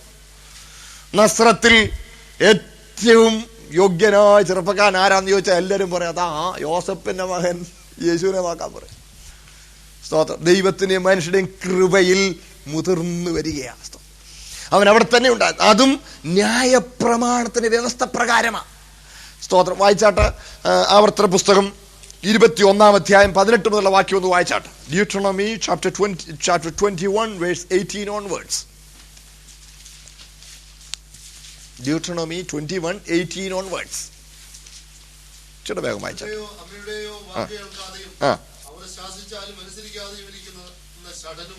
മത്സരിയുമായ മകൻ ഒരുത്തനുണ്ടെങ്കിൽ മൂപ്പന്മാർ അവനെ പിടിച്ച് പട്ടണത്തിലെ മൂപ്പന്മാരുടെ അടുക്കൽ പട്ടണവാതിൽ കൊണ്ടുപോയി, ഞങ്ങളുടെ ഈ മകൻ ചടനും മത്സരിയും ഞങ്ങളുടെ വാക്ക് കേൾക്കാത്തവനും തിന്നിയും കുടിയനും ആകുന്നു എന്ന് പട്ടണത്തിലെ മൂപ്പന്മാരോട് പറയണം. പിന്നെ അവന്റെ പട്ടണക്കാർ എല്ലാവരും അവനെ കല്ലെറിഞ്ഞു കൊല്ലണം. ഇങ്ങനെ നിങ്ങളുടെ ഇടയിൽ നിന്ന് ദോഷം നീക്കിക്കളയണം. കേട്ടോ, ഇത് മതി നോക്കണേ, ഇത് യഹൂദന്മാരുടെ ഇടയിലെ ന്യായപ്രമാണത്തിന്റെ ഭാഗമാണ് നമ്മൾ വായിച്ചു കേട്ടത്. അതായത് ഒരു പ്രായപൂർത്തിയായ ഒരു ആൺകുട്ടി അവൻ ജോലി ചെയ്ത് ജീവിക്കണം എന്നുള്ള ന്യായപ്രമാണത്തിന്റെ വ്യവസ്ഥയാണ്. 12 വയസ്സ് കഴിഞ്ഞാൽ അവനെ ഒരു തൊഴിൽ പഠിപ്പിക്കും. അവനെ തൊഴിൽ ചെയ്ത് കുടുംബത്തെ സഹായിക്കുകയും തന്റെ ജീവിതത്തിന് വേണ്ടി ഒരുങ്ങുകയും ചെയ്യണം. അത് ന്യായപ്രമാണത്തിന്റെ വ്യവസ്ഥയാണ്. ഒരുത്തൻ പണിയാക്കളനായി അലഞ്ഞു തിരിഞ്ഞ് ഇങ്ങനെ നടക്കുകയാണെങ്കിൽ അമ്മേപ്പന്മാർ അവനെ ഗുണദോഷിക്കണം. ആവർത്തിച്ച് ഗുണദോഷിച്ചിട്ടും ഫലമുണ്ടാകാതെ വന്നാൽ അമ്മേപ്പന്മാർ അവനെ പിടിച്ച് പട്ടണത്തിലെ മൂപ്പന്മാരെ അടുത്ത് കൊണ്ടുവരണം. മൂപ്പന്മാർ ഈ വിവരം വെരിഫൈ ചെയ്യണം. അതങ്ങനെ തന്നെയാണ്. ഇവൻ പണിയാക്കളനും മടിയനും മത്സരിയും തിന്നിയും കുടിയനും ആണെന്ന് കണ്ടാൽ അവനെ കല്ലെറിഞ്ഞു കൊല്ലണം. അത് ന്യായപ്രമാണത്തിന്റെ വ്യവസ്ഥയാണ്. അതുകൊണ്ടാണ് യഹൂദന്മാർ ആൺമക്കളെ എല്ലാം ഒരു കൈത്തൊഴിൽ പഠിപ്പിക്കും. നമുക്കറിയാമല്ലോ, പൗലോസ്ലീഹ അദ്ദേഹം കപ്പലുടമയുടെ മകനായിരുന്നതാ പറയുന്നത്. വലിയ തിയററ്റിക് നോളജ്, വിദ്യാബഹുത്വത്താൽ നിനക്ക് പ്രാന്തുണ്ടെന്ന് ആ നാട്ടിലെ രാജാവ് പറയത്തക്ക പോലെ ഒരു കൊച്ചു പ്രസംഗം കേട്ടതേ ഉള്ളൂ. ആ കൊച്ചു പ്രസംഗം കേട്ടപ്പോൾ രാജാവ് പറയുക, വിദ്യാബഹുത്വത്താൽ നിനക്ക് പ്രാന്താണെന്ന് പറയത്തക്കതുപോലെ ജ്ഞാനം സമ്പാദിച്ചവനാ, കപ്പലുടമയുടെ മകനാ, വലിയ ധനാഢ്യനാണ്, റോമാ പൗരനാണ്, വലിയ വലിയ പദവിയുള്ള ആളാണ്. പക്ഷേ അമ്മേപ്പന്മാർ ഒരു കൈത്തൊഴിൽ പഠിപ്പിച്ചിരുന്നു, കൂടാരപ്പണി. അത് ന്യായപ്രമാണത്തിന്റെ വ്യവസ്ഥയാണ്. എത്ര തിയററ്റിക് എഡ്യൂക്കേഷൻ കൊടുത്താലും അതോടൊപ്പം ഒരു തൊഴിൽ പഠിപ്പിക്കണമെന്നുള്ളത് ന്യായപ്രമാണത്തിന്റെ വ്യവസ്ഥയായിരുന്നു. സ്തോത്രം. അതുപോലെ സ്തോത്രം, എന്റെ പൊന്നുകർത്താവ് ന്യായപ്രമാണത്തിന് വിധേയപ്പെട്ട് ഇവിടെ വന്നവൻ നസ്രത്തിലെ തച്ചുശാലയിൽ അപ്പരോടുകൂടി തച്ചനായി ജോലി ചെയ്ത് ആ കൊച്ചു കുടുംബത്തെ സന്ധിച്ചു പോന്നു. സ്തോത്രം. ഓർത്തു നോക്കണം, യഹൂദന്മാർ നല്ല ജോലി ചെയ്യുന്ന ആൾക്കാരാ, അവർ പ്രതികരണശേഷിയുള്ള ആളുകളാ. കർത്താവ് ഒരിക്കൽ ചോദിച്ചല്ലോ, വലിയൊരു ജനക്കൂട്ടത്തോട് ചോദിച്ചു, നിങ്ങളിൽ ആർ എനിക്ക് പാപത്തെക്കുറിച്ച് ബോധം വരുത്തും? ഒരൊറ്റ വായി പോലും അവനെതിരെ പിളർന്നില്ല. എന്നാൽ 12 വയസ്സ് കഴിഞ്ഞപ്പം പുറപ്പെട്ടു പോയിട്ട് 30-ാമത്തെ വയസ്സിൽ തിരിച്ചു വന്നാണെങ്കിൽ അവര് കൊള്ളാം 12 വയസ്സ് കഴിഞ്ഞപ്പോ നീ പുറപ്പെട്ടു പോയിട്ടേ നീ എവിടായിരുന്നെന്ന് ഞങ്ങൾക്ക് എങ്ങനെ അറിയാം? നീ പുറപ്പെട്ടു പോയി ഇപ്പൊ കയറി വന്നേച്ചേ. മനസ്സിലാവുന്നുണ്ടോ? നീ പാപത്തെ കുറിച്ച് ബോധം വരുത്തുമെന്ന് ചോദിച്ചാൽ എവിടായിരുന്നെന്ന് അറിയാൻ മേലാത്തവനെ കുറിച്ച് ഞങ്ങൾ എന്ത് പറയാനാ? നീ പോയി എന്നുള്ളത് തന്നെ തെറ്റ്. നമ്മുടെ പ്രമാണം പറയുന്നു അമ്മയപ്പന്മാർക്ക് കീഴടങ്ങിയിരിക്കണമെന്ന്, തൊഴിൽ ചെയ്യണമെന്ന്, ജോലി ചെയ്യാത്തവൻ ഭക്ഷണം കഴിക്കരുതെന്ന് പറയുന്നു, പണിയാക്കള്ളനാകരുതെന്ന് പറയുന്നു. നീ എവിടെ പോയായിരുന്നു? മനസ്സിലായില്ലേ? അതവർ അവനെതിരെ ആരോപണമായി മുൻപിൽ വന്നേനെ. അവർ നല്ല പ്രതികരണശേഷിയുള്ളവരാ. അതുകൊണ്ടാണ് പ്രമാണം തെറ്റിക്കുന്ന കണ്ട കല്ലെറിയുന്നവരാ. പക്ഷെ ഒരൊറ്റ വായ് പോലും എന്റെ ഗുരുവിനെതിരെ അവിടെ പിളർന്നില്ല. സ്തോത്രം. അവർ അവനെ അംഗീകരിക്കുകയാണ്. കാരണം അവൻ മനുഷ്യരുടെയും ദൈവത്തിന്റെയും കൃപയിൽ മുതിർന്നു വന്നു. 12-ാമത്തെ വയസ്സ് മുതൽ 30-ാമത്തെ വയസ്സ് വരെ സ്തോത്രം ന്യായപ്രമാണത്തിന് വിധേയനായിരുന്നു. സ്തോത്രം. ഹല്ലേലൂയ. നിങ്ങൾ എൻ്റെ കൂടെ ഉണ്ടല്ലോ പ്രിയ ദൈവമക്കളെ. മാത്രമല്ല നമുക്ക് തിരുവെഴുത്തിൽ നിന്നും അത് ഗ്രഹിക്കാൻ കഴിയും. ക്രിസ്തീയ പാരമ്പര്യത്തിലും അങ്ങനെ തന്നെ വിശ്വസിക്കുന്നു. യേശു തന്റെ പരസ്യ ശുശ്രൂഷ ആരംഭിക്കുന്നതിന് വളരെ മുമ്പ് തന്നെ യോസഫ് മരിച്ചു പോയിരുന്നുവെന്നാണ്. അതുകൊണ്ടാണ് അമ്മയും സഹോദരന്മാരും നിന്നെ അന്വേഷിക്കുന്നുവെന്നാണ് സുവിശേഷങ്ങൾ നമ്മൾ കാണുന്നത്. മാത്രമല്ല ഭർത്താവില്ലെങ്കിൽ മൂത്ത മകനാണ് അമ്മയുടെ സംരക്ഷണം എന്നുള്ളത് കൊണ്ട് മാത്രമല്ല, യേശുവിന്റെ ഉയിർത്തെഴുന്നേൽപ്പ് വരെയും അവന്റെ സഹോദരങ്ങൾ അവനിൽ വിശ്വസിച്ചില്ല. അവനിൽ വിശ്വസിക്കാതിരുന്നപ്പോൾ മറിയയ്ക്ക് ഇവൻ ആരാണെന്ന് അറിയാമെന്നുള്ളത് കൊണ്ട്, മറ്റ് മക്കളാരും കർത്താവിനെ അംഗീകരിക്കാതിരുന്നത് കൊണ്ട്, സ്തോത്രം, യേശുവിന്റെ മരണത്തോടുകൂടി മറിയ ഒരർത്ഥത്തിൽ അനാഥയെ പോലെയായി, ഭർത്താവും മരിച്ചു പോയിരുന്നത് കൊണ്ട്. അതുകൊണ്ടാണ് ക്രൂശീകരണ സമയത്ത് തന്റെ ക്രൂശിനടുക്കെ ഹൃദയത്തിലൊരു വാൾ കടന്നവളായി വേദനയോടെ മറിയ നിൽക്കുമ്പോൾ അവളെ നോക്കിക്കൊണ്ട് എന്റെ ഗുരു പറഞ്ഞു, സ്ത്രീയേ, ഇതാ നിന്റെ മകനെന്ന് യോഹന്നാനെ ചൂണ്ടിക്കൊണ്ട്. എന്നിട്ട് യോഹന്നാനോട്, യോഹന്നാനേ, ഇതാ നിന്റെ അമ്മ. സ്തോത്രം. ആ നാഴിക മുതൽ ആ ശിഷ്യൻ അവളെ തന്റെ വീട്ടിൽ കൈക്കൊണ്ടു. അവളുടെ ഭർത്താവ് അന്ന് ജീവിച്ചിരിപ്പുണ്ടെങ്കിൽ ഭർത്താവ് അവൾക്ക് തുണയായിരുന്നേനെ. എന്റെ കൂടെ ഉണ്ടേ. സ്തോത്രം. തന്നെയല്ല, ഗോസ്പൽ അക്കൗണ്ടിൽ കർത്താവിന്റെ പരസ്യ ശുശ്രൂഷയുടെ കാലത്ത് അമ്മയും സഹോദരന്മാരും അവനെ അന്വേഷിച്ചു വന്നു നമ്മൾ വായിക്കുന്നുണ്ട്. അതുകൊണ്ട് സ്തോത്രം, യോസഫ് അതിനു മുമ്പേ മരിച്ചു പോയിരുന്നു എന്ന് നമുക്ക് ന്യായമായി തിരുവെഴുത്തിൽ നിന്നും മനസ്സിലാക്കാം. ക്രിസ്തീയ പാരമ്പര്യവും അങ്ങനെ തന്നെ പറയുന്നു. സ്തോത്രം. അപ്പോൾ നോക്കണേ, ആ കുടുംബത്തിലെ മറ്റ് കുഞ്ഞുങ്ങളുടെ സംരക്ഷണ ചുമതലയൊക്കെ എന്റെ പൊന്നു കർത്താവ് ആ കുടുംബത്തിലെ മൂത്ത മകൻ എന്ന നിലയിൽ ഏറ്റെടുത്ത്, സ്തോത്രം, ആ നസ്രത്തിലെ തച്ചുശാലയിൽ വേല ചെയ്ത് കുടുംബത്തെ സഹായിച്ചു പോന്നു. മനസ്സിലാവുന്നുണ്ടോ? സ്തോത്രം. കുടുംബത്തെ സഹായിക്കാൻ കഴിയാത്തവരെ യഹൂദൻ അംഗീകരിച്ചിരുന്നില്ല. അതുകൊണ്ട് 30 വയസ്സ് വരെ കർത്താവ് നസ്രത്തിൽ തന്നെ ഉണ്ടായിരുന്നു. സ്തോത്രം. അതിനെതിരെ ആര് പറഞ്ഞാലും പുസ്തകത്തിലെ ഈ വാക്യങ്ങൾ നിങ്ങൾ കാണിച്ചു കൊടുക്കണം. ഞാൻ മുൻപോട്ട് പോകട്ടെ. സ്തോത്രം. ഈ 30-ാമത്തെ വയസ്സിൽ ശുശ്രൂഷയ്ക്ക് വേർതിരിക്കപ്പെടുന്നതും ന്യായപ്രമാണത്തിന്റെ വ്യവസ്ഥ പ്രകാരമാണ്. സ്തോത്രം. വാക്യം വായിച്ചാട്ട് ലൂക്കോസ് സുവിശേഷം 3-ാമത്തെ 23-ാം വാക്യത്തിൽ 30-ാമത്തെ വയസ്സിലായിരുന്നു, ഏകദേശം 30 വയസ്സായിരുന്നു വായിക്കുന്നുണ്ട്. വായിച്ചു. ഇനി സംഖ്യാപുസ്തകം 4-ാമത്തെ 1-ാം വാക്യം വായിച്ചാട്ട്. സംഖ്യാപുസ്തകം 4-ാമത്തെ 1-ാം വാക്യം, അത് ന്യായപ്രമാണ പ്രകാരമാണ്. സംഖ്യാപുസ്തകം 4-ാമത്തെ 1-ാം വാക്യം.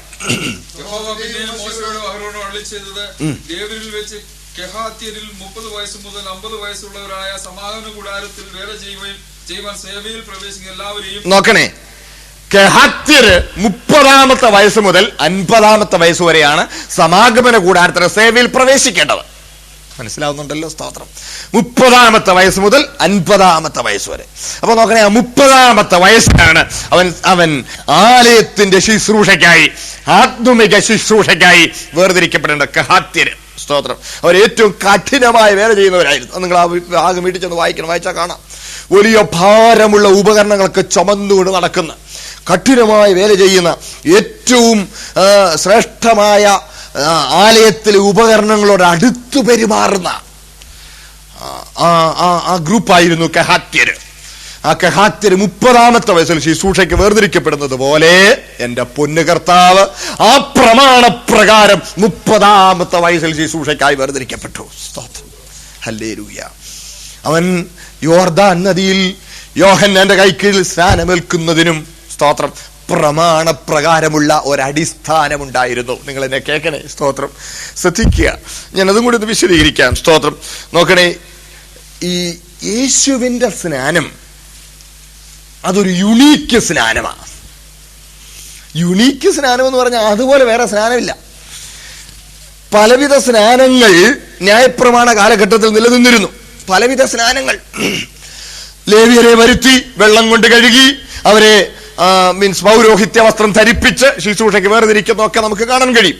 അതാണ് എബ്രാഹിം നമ്മൾ വായിക്കുന്ന സ്നാനങ്ങളെ കുറിച്ചുള്ള ഉപദേശം. Many ceremonial ablutions and washings were there according to the Old Testament law too. പക്ഷെ ആ കൂട്ടത്തിൽപ്പെട്ട ഒരു അബ്ലൂഷൻ അല്ലായിരുന്നു യേശുവിന്റെ സ്നാനം. പിന്നെ നമുക്കറിയാം, യോഹന്നാന്റെ കാലം വന്നപ്പോൾ, അതായത് യോഹന്നാൻ സ്നാപകന്റെ കാലത്ത് മാനസാന്തര സ്നാനമാണ് യോഹന്നാൻ പ്രസംഗിച്ചത്. യോഹന്നാൻ പ്രസംഗിച്ച മാനസാന്തര സ്നാനം, അതായത് യേശുക്രിസ്തുവിന് വേണ്ടി ജനത്തെ ഒരുക്കുവാനാണ് യോഹന്നാൻ നിയോഗിക്കപ്പെട്ടത്. കർത്താവിന് വഴിയൊരുക്കുന്നവൻ, മരുഭൂമിയിൽ വിളിച്ചു പറയുന്നവന്റെ വാക്ക്. സ്തോത്രം. അങ്ങനെ യേശുവിന് വേണ്ടി ജനത്തെ ഒരുക്കുവാൻ വന്ന കർത്താവ്. മാനസാന്തര സ്നാനം പ്രസംഗിക്കുക. പാപത്തിൽ ജീവിക്കുന്ന ജനത്തോട് മാനസാന്തരപ്പെടുവാൻ പറയുക. സ്തോത്രം. അങ്ങനെ ആളുകൾ പാപബോധമുള്ളവരായി യോഹന്നാന്റെ അടുത്ത് വന്നു. യോഹന്നാന്റെ അടുത്ത് വന്നപ്പോൾ യോഹന്നാൻ അവരോട് പാപമെല്ലാം ഏറ്റു പറയുന്നവർ ഇറങ്ങി വരാൻ പറഞ്ഞു. യോഹന്നാൻ വെള്ളത്തിലോട്ടിറങ്ങി നിന്നു കാണും. വെള്ളത്തിലോട്ടിറങ്ങി നിൽക്കുമ്പോൾ ഓരോരുത്തരായി ഇറങ്ങിച്ചെല്ലുമ്പോൾ ചെയ്ത പാപമെല്ലാം ഏറ്റുപറയും. ഇന്ന പാപം ചെയ്തു, ഇന്ന പാപം ചെയ്തു, ഇന്ന പാപം ചെയ്തു, വിട്ടുകളഞ്ഞു, ഇനി ഒരിക്കലുമില്ല, എല്ലാം ഏറ്റു പറഞ്ഞു. അങ്ങനെയെങ്കിൽ പഴയത് കളഞ്ഞെന്നും പുതിയതിന് തുടങ്ങുന്നെന്നും ഉള്ളതിന്റെ അടയാളമായി, മാനസാന്തരത്തിന്റെ അടയാളമായി പൊങ്ങ് കയറ്റിവിടുകയാണ്. അങ്ങനെ ഓരോരുത്തർ ഇറങ്ങി വന്ന് പാപം ഏറ്റുപറഞ്ഞ് സ്നാനമേറ്റ് കയറിപ്പോവുക. നാമങ്ങളൊന്നുമില്ല. മനസ്സിലായില്ലേ? സ്തോത്രം. ഇത് യോഹന്നാന്റെ മാനസാന്തര സ്നാനമാണ്. സ്തോത്രം. വെള്ളത്തിൽ സ്നാനം കഴിപ്പിപ്പാൻ എന്നെ അയച്ചവൻ എന്നോട്. സ്തോത്രം. അപ്പോൾ അതും ദൈവത്തിന്റെ ആലോചനയായിരുന്നു. കേൾക്കണേ, അത് ന്യായപ്രമാണത്തിന്റെ പ്രമാണങ്ങളിലെ ചട്ടങ്ങളിൽ ഏറ്റവും ഒടുവിലായി ദൈവം കൊടുത്തതാണ്. അതും ന്യായപ്രമാണത്തിന്റെ ഭാഗമായിരുന്നു. സ്തോത്രം. വാക്യങ്ങൾ വായിച്ചാട്ട് ലൂക്കോസ് സുവിശേഷം 16-ാം വാക്യം. ലൂക്കോസ് 16:16. ന്യായപ്രമാണത്തിന്റെയും പ്രവാചകന്മാരുടെയും കാലം യോഹന്നാൻ വരെയായിരുന്നു. നോക്കണേ, മതിയല്ലോ. ന്യായപ്രമാണത്തിന്റെയും പ്രവാചകന്മാരുടെയും കാലം എന്ന് വരെയാ? യോഹന്നാൻ വരെയാണ്. മത്തായി സുവിശേഷം 11-ാം അധ്യായം 13-ാം വാക്യത്തിൽ നമുക്കിത് കാണാൻ കഴിയുന്നുണ്ട്. അപ്പോൾ ന്യായപ്രമാണത്തിന്റെ അവസാനത്തെ കണ്ണിയായി വന്നവനാണ് ആര്? യോഹന്നാൻ സ്നാപകൻ. സ്തോത്രം. ന്യായപ്രമാണം ദൈവം കൊടുത്തത് ഭാഗമായും വിവിധമായുമാണ്. എബ്രായലേഖനം 1-ാം അധ്യായം 1-ാം വാക്യം, ദൈവം പണ്ട് ഭാഗമായും വിവിധമായും പ്രവാചകന്മാർ മുഖാന്തരം പിതാക്കന്മാരോട് അരുളി ചെയ്തിട്ട് ഈ അന്ത്യകാലത്ത് പുത്രൻ മുഖാന്തരം മുഴുവൻ തന്നിരിക്കുകയാണ്. സ്തോത്രം. അപ്പോൾ ന്യായപ്രമാണം ഘട്ടമായിട്ടാണ് ദൈവം കൊടുത്തുകൊണ്ടിരുന്നത്. സ്തോത്രം. കാരണം ഞാൻ കൊടുത്തത് ചെയ്ത് കഴിഞ്ഞിട്ട് വേണ്ടി അടുത്തതൊന്ന് കൊടുക്കാനായി. എൻ്റെ കൂടെ ഉണ്ട്. സ്തോത്രം. അത് തന്നെ ആദ്യം കൊടുത്തതിനെ തീർക്കുന്നില്ല. അതാ നമുക്കറിയാമല്ലോ, കുഞ്ഞുങ്ങളെ കൊണ്ട് എന്തെങ്കിലും ചെയ്യിക്കണമെങ്കിൽ എല്ലാം കൂടെ അങ്ങോട്ട് കൊടുത്താൽ പേടിച്ചു പോകും. അതുകൊണ്ട് കുറേശ്ശെ അവരോടുള്ള കാര്യത്തിൽ നോക്കണേ. അങ്ങനെ ഘട്ടമായി ഭാഗമായി വിവിധമായി പ്രവാചകന്മാർ മുഖാന്തരം പിതാക്കന്മാരോട് അരുളി ചെയ്തു. അങ്ങനെ ഘട്ടമായി ന്യായപ്രമാണം ഇങ്ങനെ കൊടുക്കുന്ന കൂട്ടത്തിൽ അവസാനത്തെ കണ്ണിയായി വന്ന യോഹന്നാൻ സ്നാപകനിലൂടെ ദൈവം കൊടുത്ത പ്രമാണമാണ് മാനസാന്തര സ്നാനം. സ്തോത്രം. പുതിയ നിയമത്തിലേക്ക് വിരഞ്ഞുകൊണ്ടുക. സ്തോത്രം. നോക്കണേ, മാനസാന്തരം പ്രവർത്തികളിൽ നിന്ന് അകത്തെ മാറ്റത്തിലേക്ക് വിരൽ ചൂണ്ടുക. മനസ്സിലാവുന്നുണ്ട്? സ്തോത്രം. അങ്ങനെ ന്യായപ്രമാണത്തിന് ഒടുവിലത്തെ കണ്ണിയാണത്. അപ്പോൾ ന്യായപ്രമാണത്തിന് കീഴേ ജനിച്ച കർത്താവ്. Praise the Lord. സ്തോത്രം. ഹല്ലേലൂയ. അതിനും വിധേയപ്പെടുകയാണ്. പിന്നെ യോഹന്നാന്റെ ശുശ്രൂഷ, യോഹന്നാന്റെ ശുശ്രൂഷ 1-ാം അധ്യായം 33-ാമത്തെ വാക്യം വായിച്ചാൽ, വായിച്ചു ദൈവമാണ് അവനെ അതിനായി നിയോഗിച്ചതെന്നുള്ളത് നമുക്ക് അവിടെ കാണാൻ കഴിയും.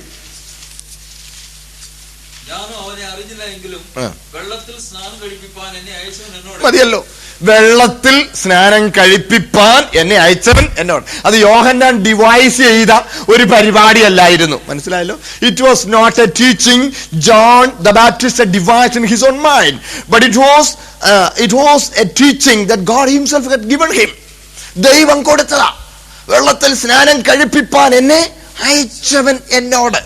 മനസ്സിലാവുന്നുണ്ടല്ലോ? സ്തോത്രം. മാത്രമല്ല, ഇനി യോഹന്നാനെ ദൈവം നിയോഗിച്ചതിന് വേറൊരു കാര്യം കൂടിയുണ്ട്. വായിച്ചോ അതിന്റെ ആ അധ്യായത്തിന്. യോഹന്നാൻ 1-ാം അധ്യായം 31-ാമത്തെ വാക്യം വായിച്ചോട്ടെ. വായിച്ചോ. കേട്ടോ, യേശുക്രിസ്തുവിനെ ഇസ്രായേലിന് വെളിപ്പെടുത്തി കൊടുക്കാനാണ് വെള്ളത്തിൽ സ്നാനം കഴിപ്പിപ്പാൻ യോഹന്നാൻ വന്നത്. മനസ്സിലാവുന്നുണ്ടല്ലോ?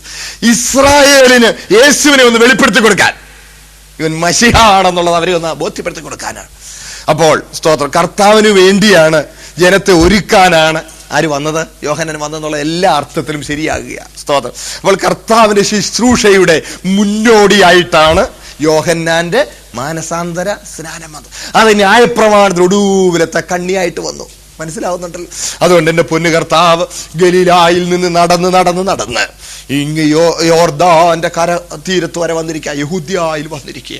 യഹൂദ്യ മരുഭൂമിയിൽ പ്രസംഗിച്ച ശേഷം ആ യഹൂദ്യ ഭാഗങ്ങളിൽ യോർദാനിൽ സ്നാനം കഴിപ്പിച്ചുകൊണ്ടിരുന്ന യോഹന്നാന്റെ കൈക്കീഴിൽ സ്നാനമേൽക്കാൻ എന്റെ ഗുരു വരികയാണ്.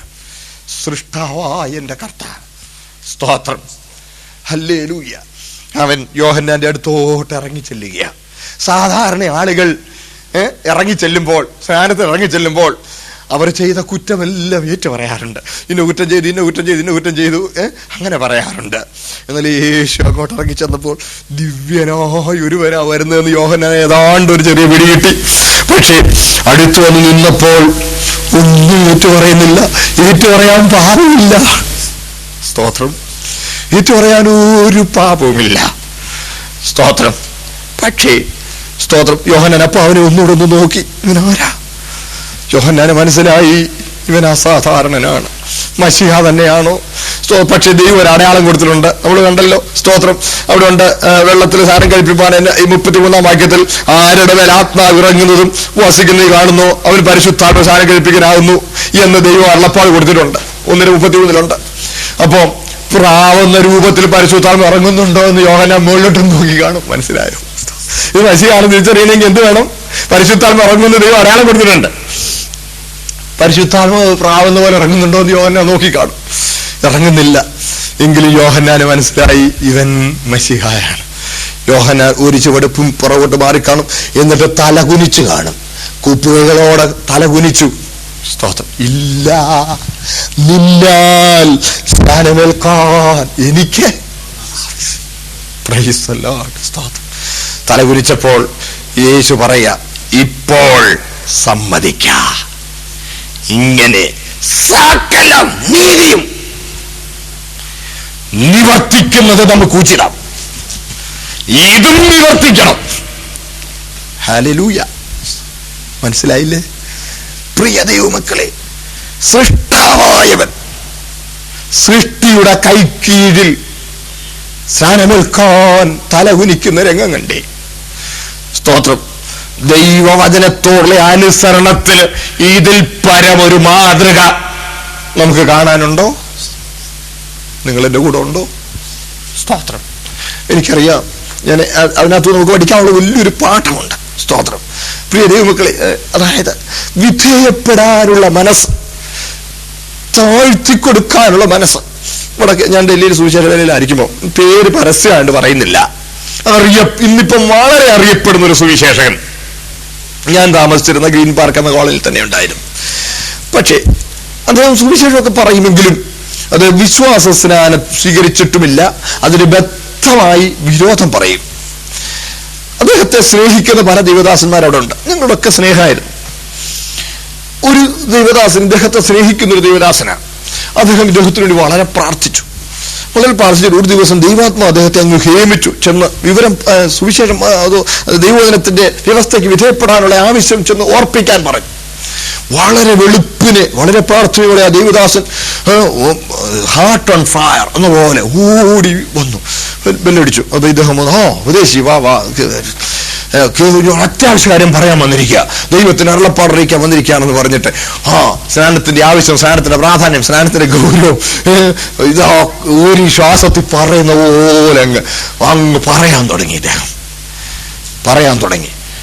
തനിക്ക് പറയാനുള്ളതെല്ലാം ഈ ദൈവദാസൻ അങ്ങ് പറഞ്ഞു നിർത്തി. അപ്പോൾ ആ മറ്റേ ദൈവദാസൻ മറുപടി ഒന്നും പറയാനില്ല, എതിർത്തൊന്നും പറയാനില്ല. എന്നിട്ട് അദ്ദേഹം ഉപദേശി സമ്മതിച്ചേക്കുന്നു, ഇദ്ദേഹത്തിന് എന്നെ മുക്കാമോ എന്ന് ചോദിച്ചു. അദ്ദേഹം ഒരു സാധുവായ സുവിശേഷം, അയ്യോ എന്റെ സാറിനെ ഞാനാണോ സ്നാനപ്പെടുത്തേണ്ടത്? ഇവിടെ എത്രയോ ശ്രേഷ്ഠന്മാരായ ദേവദാസന്മാരുണ്ട്, അവരുടെ ആരെങ്കിലും കൈക്കിഴി സാറ് സ്നാനപ്പെടുന്നല്ലേ യോഗ്യം? ആരുണ്ട്? ഇന്നാരും. അയാൾ എന്നെ സ്നാനപ്പെടുത്തുന്നു. എന്നാ ഇന്നാരും അയാൾ. ഇങ്ങനെ 2-3-4 പേര് പറഞ്ഞ അവരെല്ലാം അവൻ എന്നെ സ്നാനപ്പെടുത്താൻ who is he and who am I എന്ന നിലയിൽ വളരെ നിന്നയോടെ സംസാരിച്ചു. എന്നിട്ട് അദ്ദേഹം ഇങ്ങനെ പറഞ്ഞു, എന്നെ സ്നാനപ്പെടുത്താൻ യോഗ്യനായ ആരെങ്കിലും ഉണ്ടെ കൊണ്ടുപോവാ. നിങ്ങൾ ഇത്രയും പറഞ്ഞല്ലോ, ഞാൻ സ്നാനപ്പെടാമെന്ന് പറഞ്ഞു. അദ്ദേഹം മടങ്ങിപ്പോയി. അങ്ങനെയുള്ള മനോഭാവമുള്ളവർക്ക് ഏറ്റവും വലിയൊരു മാതൃകയാം എൻ്റെ പൊന്നു കർത്താവ്. മനസ്സിലാവുന്നുണ്ടോ? സ്തോത്രം. എത്ര യോഗ്യനായുള്ളവൻ വന്നാലും അയാൾ വെള്ളത്തിലിറങ്ങി മുങ്ങിപ്പൊങ്ങിയാൽ അത് സ്നാനമാകുകയില്ല. കേൾക്കുന്നുണ്ടോ? സ്തോത്രം. വിനയപ്പെടാനും വിധേയപ്പെടാനും താഴ്മ ധരിക്കാനും മനസ്സുണ്ടായിരിക്കണം. കേൾക്കുന്നുണ്ടോ എല്ലാവരും? സ്തോത്രം. പ്രിയ ദൈവമക്കളെ, ഇന്നുവരെയും സ്നാനപ്പെട്ടിട്ടില്ല. ദൈവവചനം അനുസരിക്കണം. പ്രിയപ്പെട്ടവരെ, സ്തോത്രം. അത് മറ്റൊരു യോഗ്യതയും നോക്കിയല്ല, വചനം അനുസരിക്കാനുള്ള സമർപ്പണമാണ് ദൈവം നമ്മൾ. അതാണ് യേശുവിന്റെ സ്നാനം നമുക്ക് തരുന്ന മാതൃക. അവിടെയും നാമങ്ങളൊന്നും പറഞ്ഞില്ല, പക്ഷെ അവിടെയും വിധേയപ്പെട്ടപ്പോൾ സ്വർഗം അവിടെ സാക്ഷ്യം പറയുക, ഇവൻ എന്റെ പ്രിയപുത്രൻ, ഇവനിൽ ഞാൻ പ്രസാദിച്ചിരിക്കുന്നു. പരിശുദ്ധാത്മാവ് പ്രാവുന്ന പോലെ അവന്റെ മേൽ ഇറങ്ങിയ അവസ്ഥ. ആത്മാവ് നിറഞ്ഞവനായി മരുഭൂമിയിലേക്ക് പോവുകയാണ്. സ്തോത്രം. മരുഭൂമിയിലേക്ക് പോയി. സ്തോത്രം. 40 ദിവസം മരുഭൂമിയിൽ ഉപവസിക്കുകയാണ്. അതും ന്യായപ്രമാണത്തിന്റെ നീതി നിവർത്തിക്കലിന്റെ ഭാഗമായിരുന്നു. സ്തോത്രം. സമയം കടന്നുപോയി. മരുഭൂമിയിലെ 40 ദിവസത്തെ ഉപവാസം ന്യായപ്രമാണത്തിന്റെ നീതി നിവർത്തിക്കലിന്റെ ഭാഗമായിരുന്നു. അതായത് ഇസ്രായേൽ മക്കൾക്ക് 40 വർഷമാണ് ദൈവം കൊടുത്തത്. 40 വർഷം വിനയപ്പെടാൻ, വിധേയപ്പെടാൻ, അനുസരിക്കാൻ, തങ്ങളെ തന്നെ താഴ്ത്തുവാൻ. പക്ഷേ 40 വർഷം മരുഭൂമിയിൽ നടന്നിട്ടും അവർ അനുസരിച്ചില്ല, വിധേയപ്പെട്ടില്ല. ബാക്കി ഒന്ന് വായിച്ച് ഞങ്ങൾ നിർത്താം, ബാക്കി നാളെ പറയാം. ആവർത്തന പുസ്തകം 8-ാം അധ്യായം 2 മുതലുള്ള വാക്യം. Deuteronomy chapter 8 verses 2 onwards please.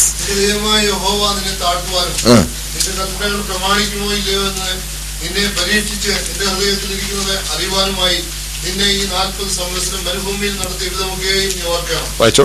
അവൻ നിന്നെ താഴ്ത്തുകയും നിന്നെ വിശപ്പിക്കുകയും മനുഷ്യൻ അപ്പം കൊണ്ട് മാത്രമല്ല യഹോവയുടെ വായിൽ നിന്ന് പുറപ്പെടുന്ന സകല വചനം കൊണ്ട് ജീവിക്കുന്നുവെന്ന് നിന്നെ ഗ്രഹിപ്പിക്കേണ്ടത് നീയും നിന്റെ പിതാക്കന്മാരും അറിഞ്ഞിട്ടില്ലാത്ത മന്ന കൊണ്ട് നിന്നെ പോഷിപ്പിക്കുകയും ചെയ്തു. ഈ 40 മതി. Thank you. ശ്രദ്ധിച്ചോ നിങ്ങള്? നിന്റെ ദൈവമായ യഹോവ നിന്നെ താഴ്ത്തുവാനും, സ്തോത്രം, അവന്റെ കൽപ്പനകൾ പ്രമാണിക്കുമോ ഇല്ലയോ എന്നിനെ പരീക്ഷിക്കേണ്ടതിനും. സ്തോത്രം. ഈ 40 സംവത്സരം നിന്നെ മരുഭൂമിയിൽ നടത്തിയ വിധമൊക്കെ നീ ഓർക്കണം.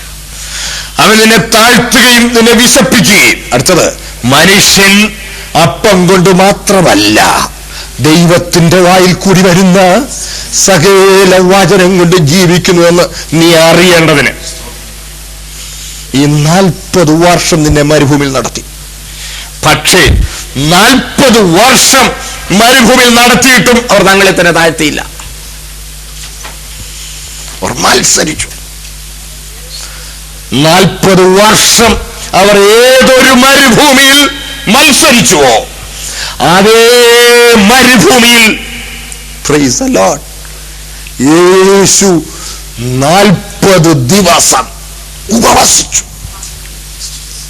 Praise the Lord. ഞാൻ കഴിഞ്ഞ ദിവസം നിങ്ങൾ പറഞ്ഞല്ലോ, ഉപവാസം ആത്മതപനം ചെയ്യാനുള്ള ഉപാധിയാണ്. തങ്ങളെ തന്നെ താഴ്ത്തിക്കൊടുക്കാൻ ദൈവം നിയമിച്ചിരിക്കുന്ന ഒരു വ്യവസ്ഥയാണ്. സ്തോത്രം. ആത്മതപനം ചെയ്യുക, തങ്ങളെ തന്നെ താഴ്ത്തി കൊടുക്കുക. ഇസ്രായേൽ 40 വർഷം മത്സരിച്ചപ്പോൾ, വിനയപ്പെടാൻ കൂട്ടാക്കാഞ്ഞപ്പോൾ, അതേ മരുഭൂമിയിൽ അവരുടെ 40 വർഷങ്ങൾക്ക് കറസ്പോണ്ടിങ് ആയി, ആനുപാതികമായി 40 ദിവസം അതേ മരുഭൂമിയിൽ യേശു ഉപവസിച്ചു. സ്തോത്രം. ഹല്ലേലൂയ. ന്യായപ്രമാണത്തിന് നീതി നിവർത്തിക്കുവാൻ അത് കൂടുതൽ വിശദീകരണം ആവശ്യമുണ്ട്. ഞാൻ അടുത്ത ക്ലാസ്സിൽ നാളെ ഉണ്ടോ? ഉണ്ട്. സ്തോത്രം. നാളെ നമുക്ക് തുടർന്ന് ചിന്തിക്കാം. നാളെ ഞാൻ ഇവിടം മുതലേ പറയുവാൻ ആഗ്രഹിക്കുന്നുള്ളൂ. ദയവ് ചെയ്ത് സ്തോത്രം ഇതുവരെ ഉണ്ടോ എന്ന് നിങ്ങൾ മനസ്സിൽ കൊണ്ടുവന്ന് ഉൾക്കൊണ്ടുകൊണ്ട് വരണം, ഒന്ന് ഓർത്തിട്ട് വരണം. സ്തോത്രം. ഇന്ന് ഞാൻ ഇച്ചിരി പുറകോട്ടിറങ്ങിയത് കൊണ്ടാണ് ഇന്ന് എൻ്റെ പ്ലാൻ ഒട്ടും നടക്കാതെ പോയത്. സ്തോത്രം. പ്രിയപ്പെട്ടവരെ, നിങ്ങൾ അടുത്ത ദിവസങ്ങളിൽ വളരെ വേഗം സമയം പോയിക്കൊണ്ടിരിക്കുന്നത് കൊണ്ട് സ്തോത്രം കൂടുതൽ വേഗത്തിൽ പോകാൻ എനിക്ക് താല്പര്യമുണ്ട്. നിങ്ങളെല്ലാവരും എൻ്റെ കൂടെ വരണം. സ്തോത്രം. ആട്ടെ, ഇന്ന് രാത്രി നാം ദൈവസ്ഥാനിൽ ഇരിക്കുമ്പോൾ സ്തോത്രം നമുക്ക് വേണ്ടി താഴ്മ ധരിച്ചവനായ, തന്നെത്താൻ താഴ്ത്തുവാൻ ദൈവസന്നിധിയിൽ പിതാവിന്റെ തിരുഹിതം നിവർത്തിക്കുവാൻ സ്തോത്രം ഇങ്ങനെ സകല നീതി നിവർത്തിക്കുന്നു നമുക്ക് ഉചിതമെന്ന് സ്തോത്രം നമുക്ക് മാതൃക കാണിച്ച കർത്താവിന്റെ തിരുമുമ്പിൽ നമ്മൾ ഇരിക്കുമ്പോൾ നമുക്ക് അവനോട് എന്ത് പറയാനുണ്ട്? കർത്താവേ, ഹല്ലേലൂയ, ഞാൻ എന്നെ താഴ്ത്തിത്തരികയാണ്. സകല നീതി നിവർത്തിക്കുവാൻ ഞാൻ എന്നെ തന്നെ ദിവസങ്ങളിൽ സമർപ്പിക്കുന്നു. അപ്പാ, ന്യായപ്രമാണത്താലുള്ള സ്വന്തം നീതി അല്ല, തിരുമേനി നിവർത്തിച്ച നീതിക്ക് വിധേയപ്പെടുവാൻ ഞാൻ എന്നെ സമർപ്പിക്കുന്നു. ദൈവസൻ ഒന്ന് ഏറ്റു പറയാൻ മനസ്സുണ്ടോ? സ്തോത്രം. നമുക്ക് നമ്മെ തന്നെ ഹൃദയം ഒന്ന് താഴ്ത്തി ദൈവസൻ ഒരു നിമിഷം പ്രാർത്ഥിക്കാം. ദൈവം നമ്മിൽ നിന്ന് ആഗ്രഹിക്കുന്നത് നമ്മൾ വിനയപ്പെടണമെന്നാണ്, നമ്മൾ താഴ്മ ധരിക്കണമെന്നാണ്, നമ്മൾ ഒന്നുമില്ലായ്മയും ദൈവത്തിന്റെ വല്ലഭത്വവും ബോധ്യപ്പെട്ട് കർത്താവിന്റെ മണവാട്ടിയായി ഒരുങ്ങണമെന്നാണ്. നമ്മൾ ഏതുമില്ലെന്ന് നമ്മൾ പറയുമ്പോൾ, ഏറ്റു പറയുമ്പോൾ കർത്താവ് നമ്മൾ പറയാനുള്ളത്, നീ ഏതുമില്ലെങ്കിൽ ഞാൻ എല്ലാമില്ലാന്ന്. സ്തോത്രം, സ്തോത്രം, ഹല്ലേലൂയ. ഐ ആം ഓൾ സഫിഷ്യന്റ് എന്ന് കർത്താവ് ഇന്ന് രാത്രി നമ്മോട് പറയുകയാണ്. ഞാൻ എല്ലാമെല്ലാമാണ്, എല്ലാമെല്ലാമാണല്ലോ, ഇതാ ഞാൻ വരുന്നു, എന്നെ നിന്റെ കരങ്ങളെ കേൾപ്പിക്കും. നമുക്കൊന്ന് ഏറ്റു പറയാം. സ്തോത്രം, സ്തോത്രം, സ്തോത്രം. നമുക്ക് നമ്മെ തന്നെ താഴ്ത്തി കൊടുക്കാം. നമുക്ക് സമർപ്പണത്തോടെ ദൈവസന്നിധിയിലായിരിക്കാം. രാത്രികാലം നമ്മുടെ ദൈവവചനം കേട്ടിരിക്കാം. നമ്മുടെ ഹൃദയത്തോട് കൂട്ടിക്കൊണ്ടിരിക്കുന്നു.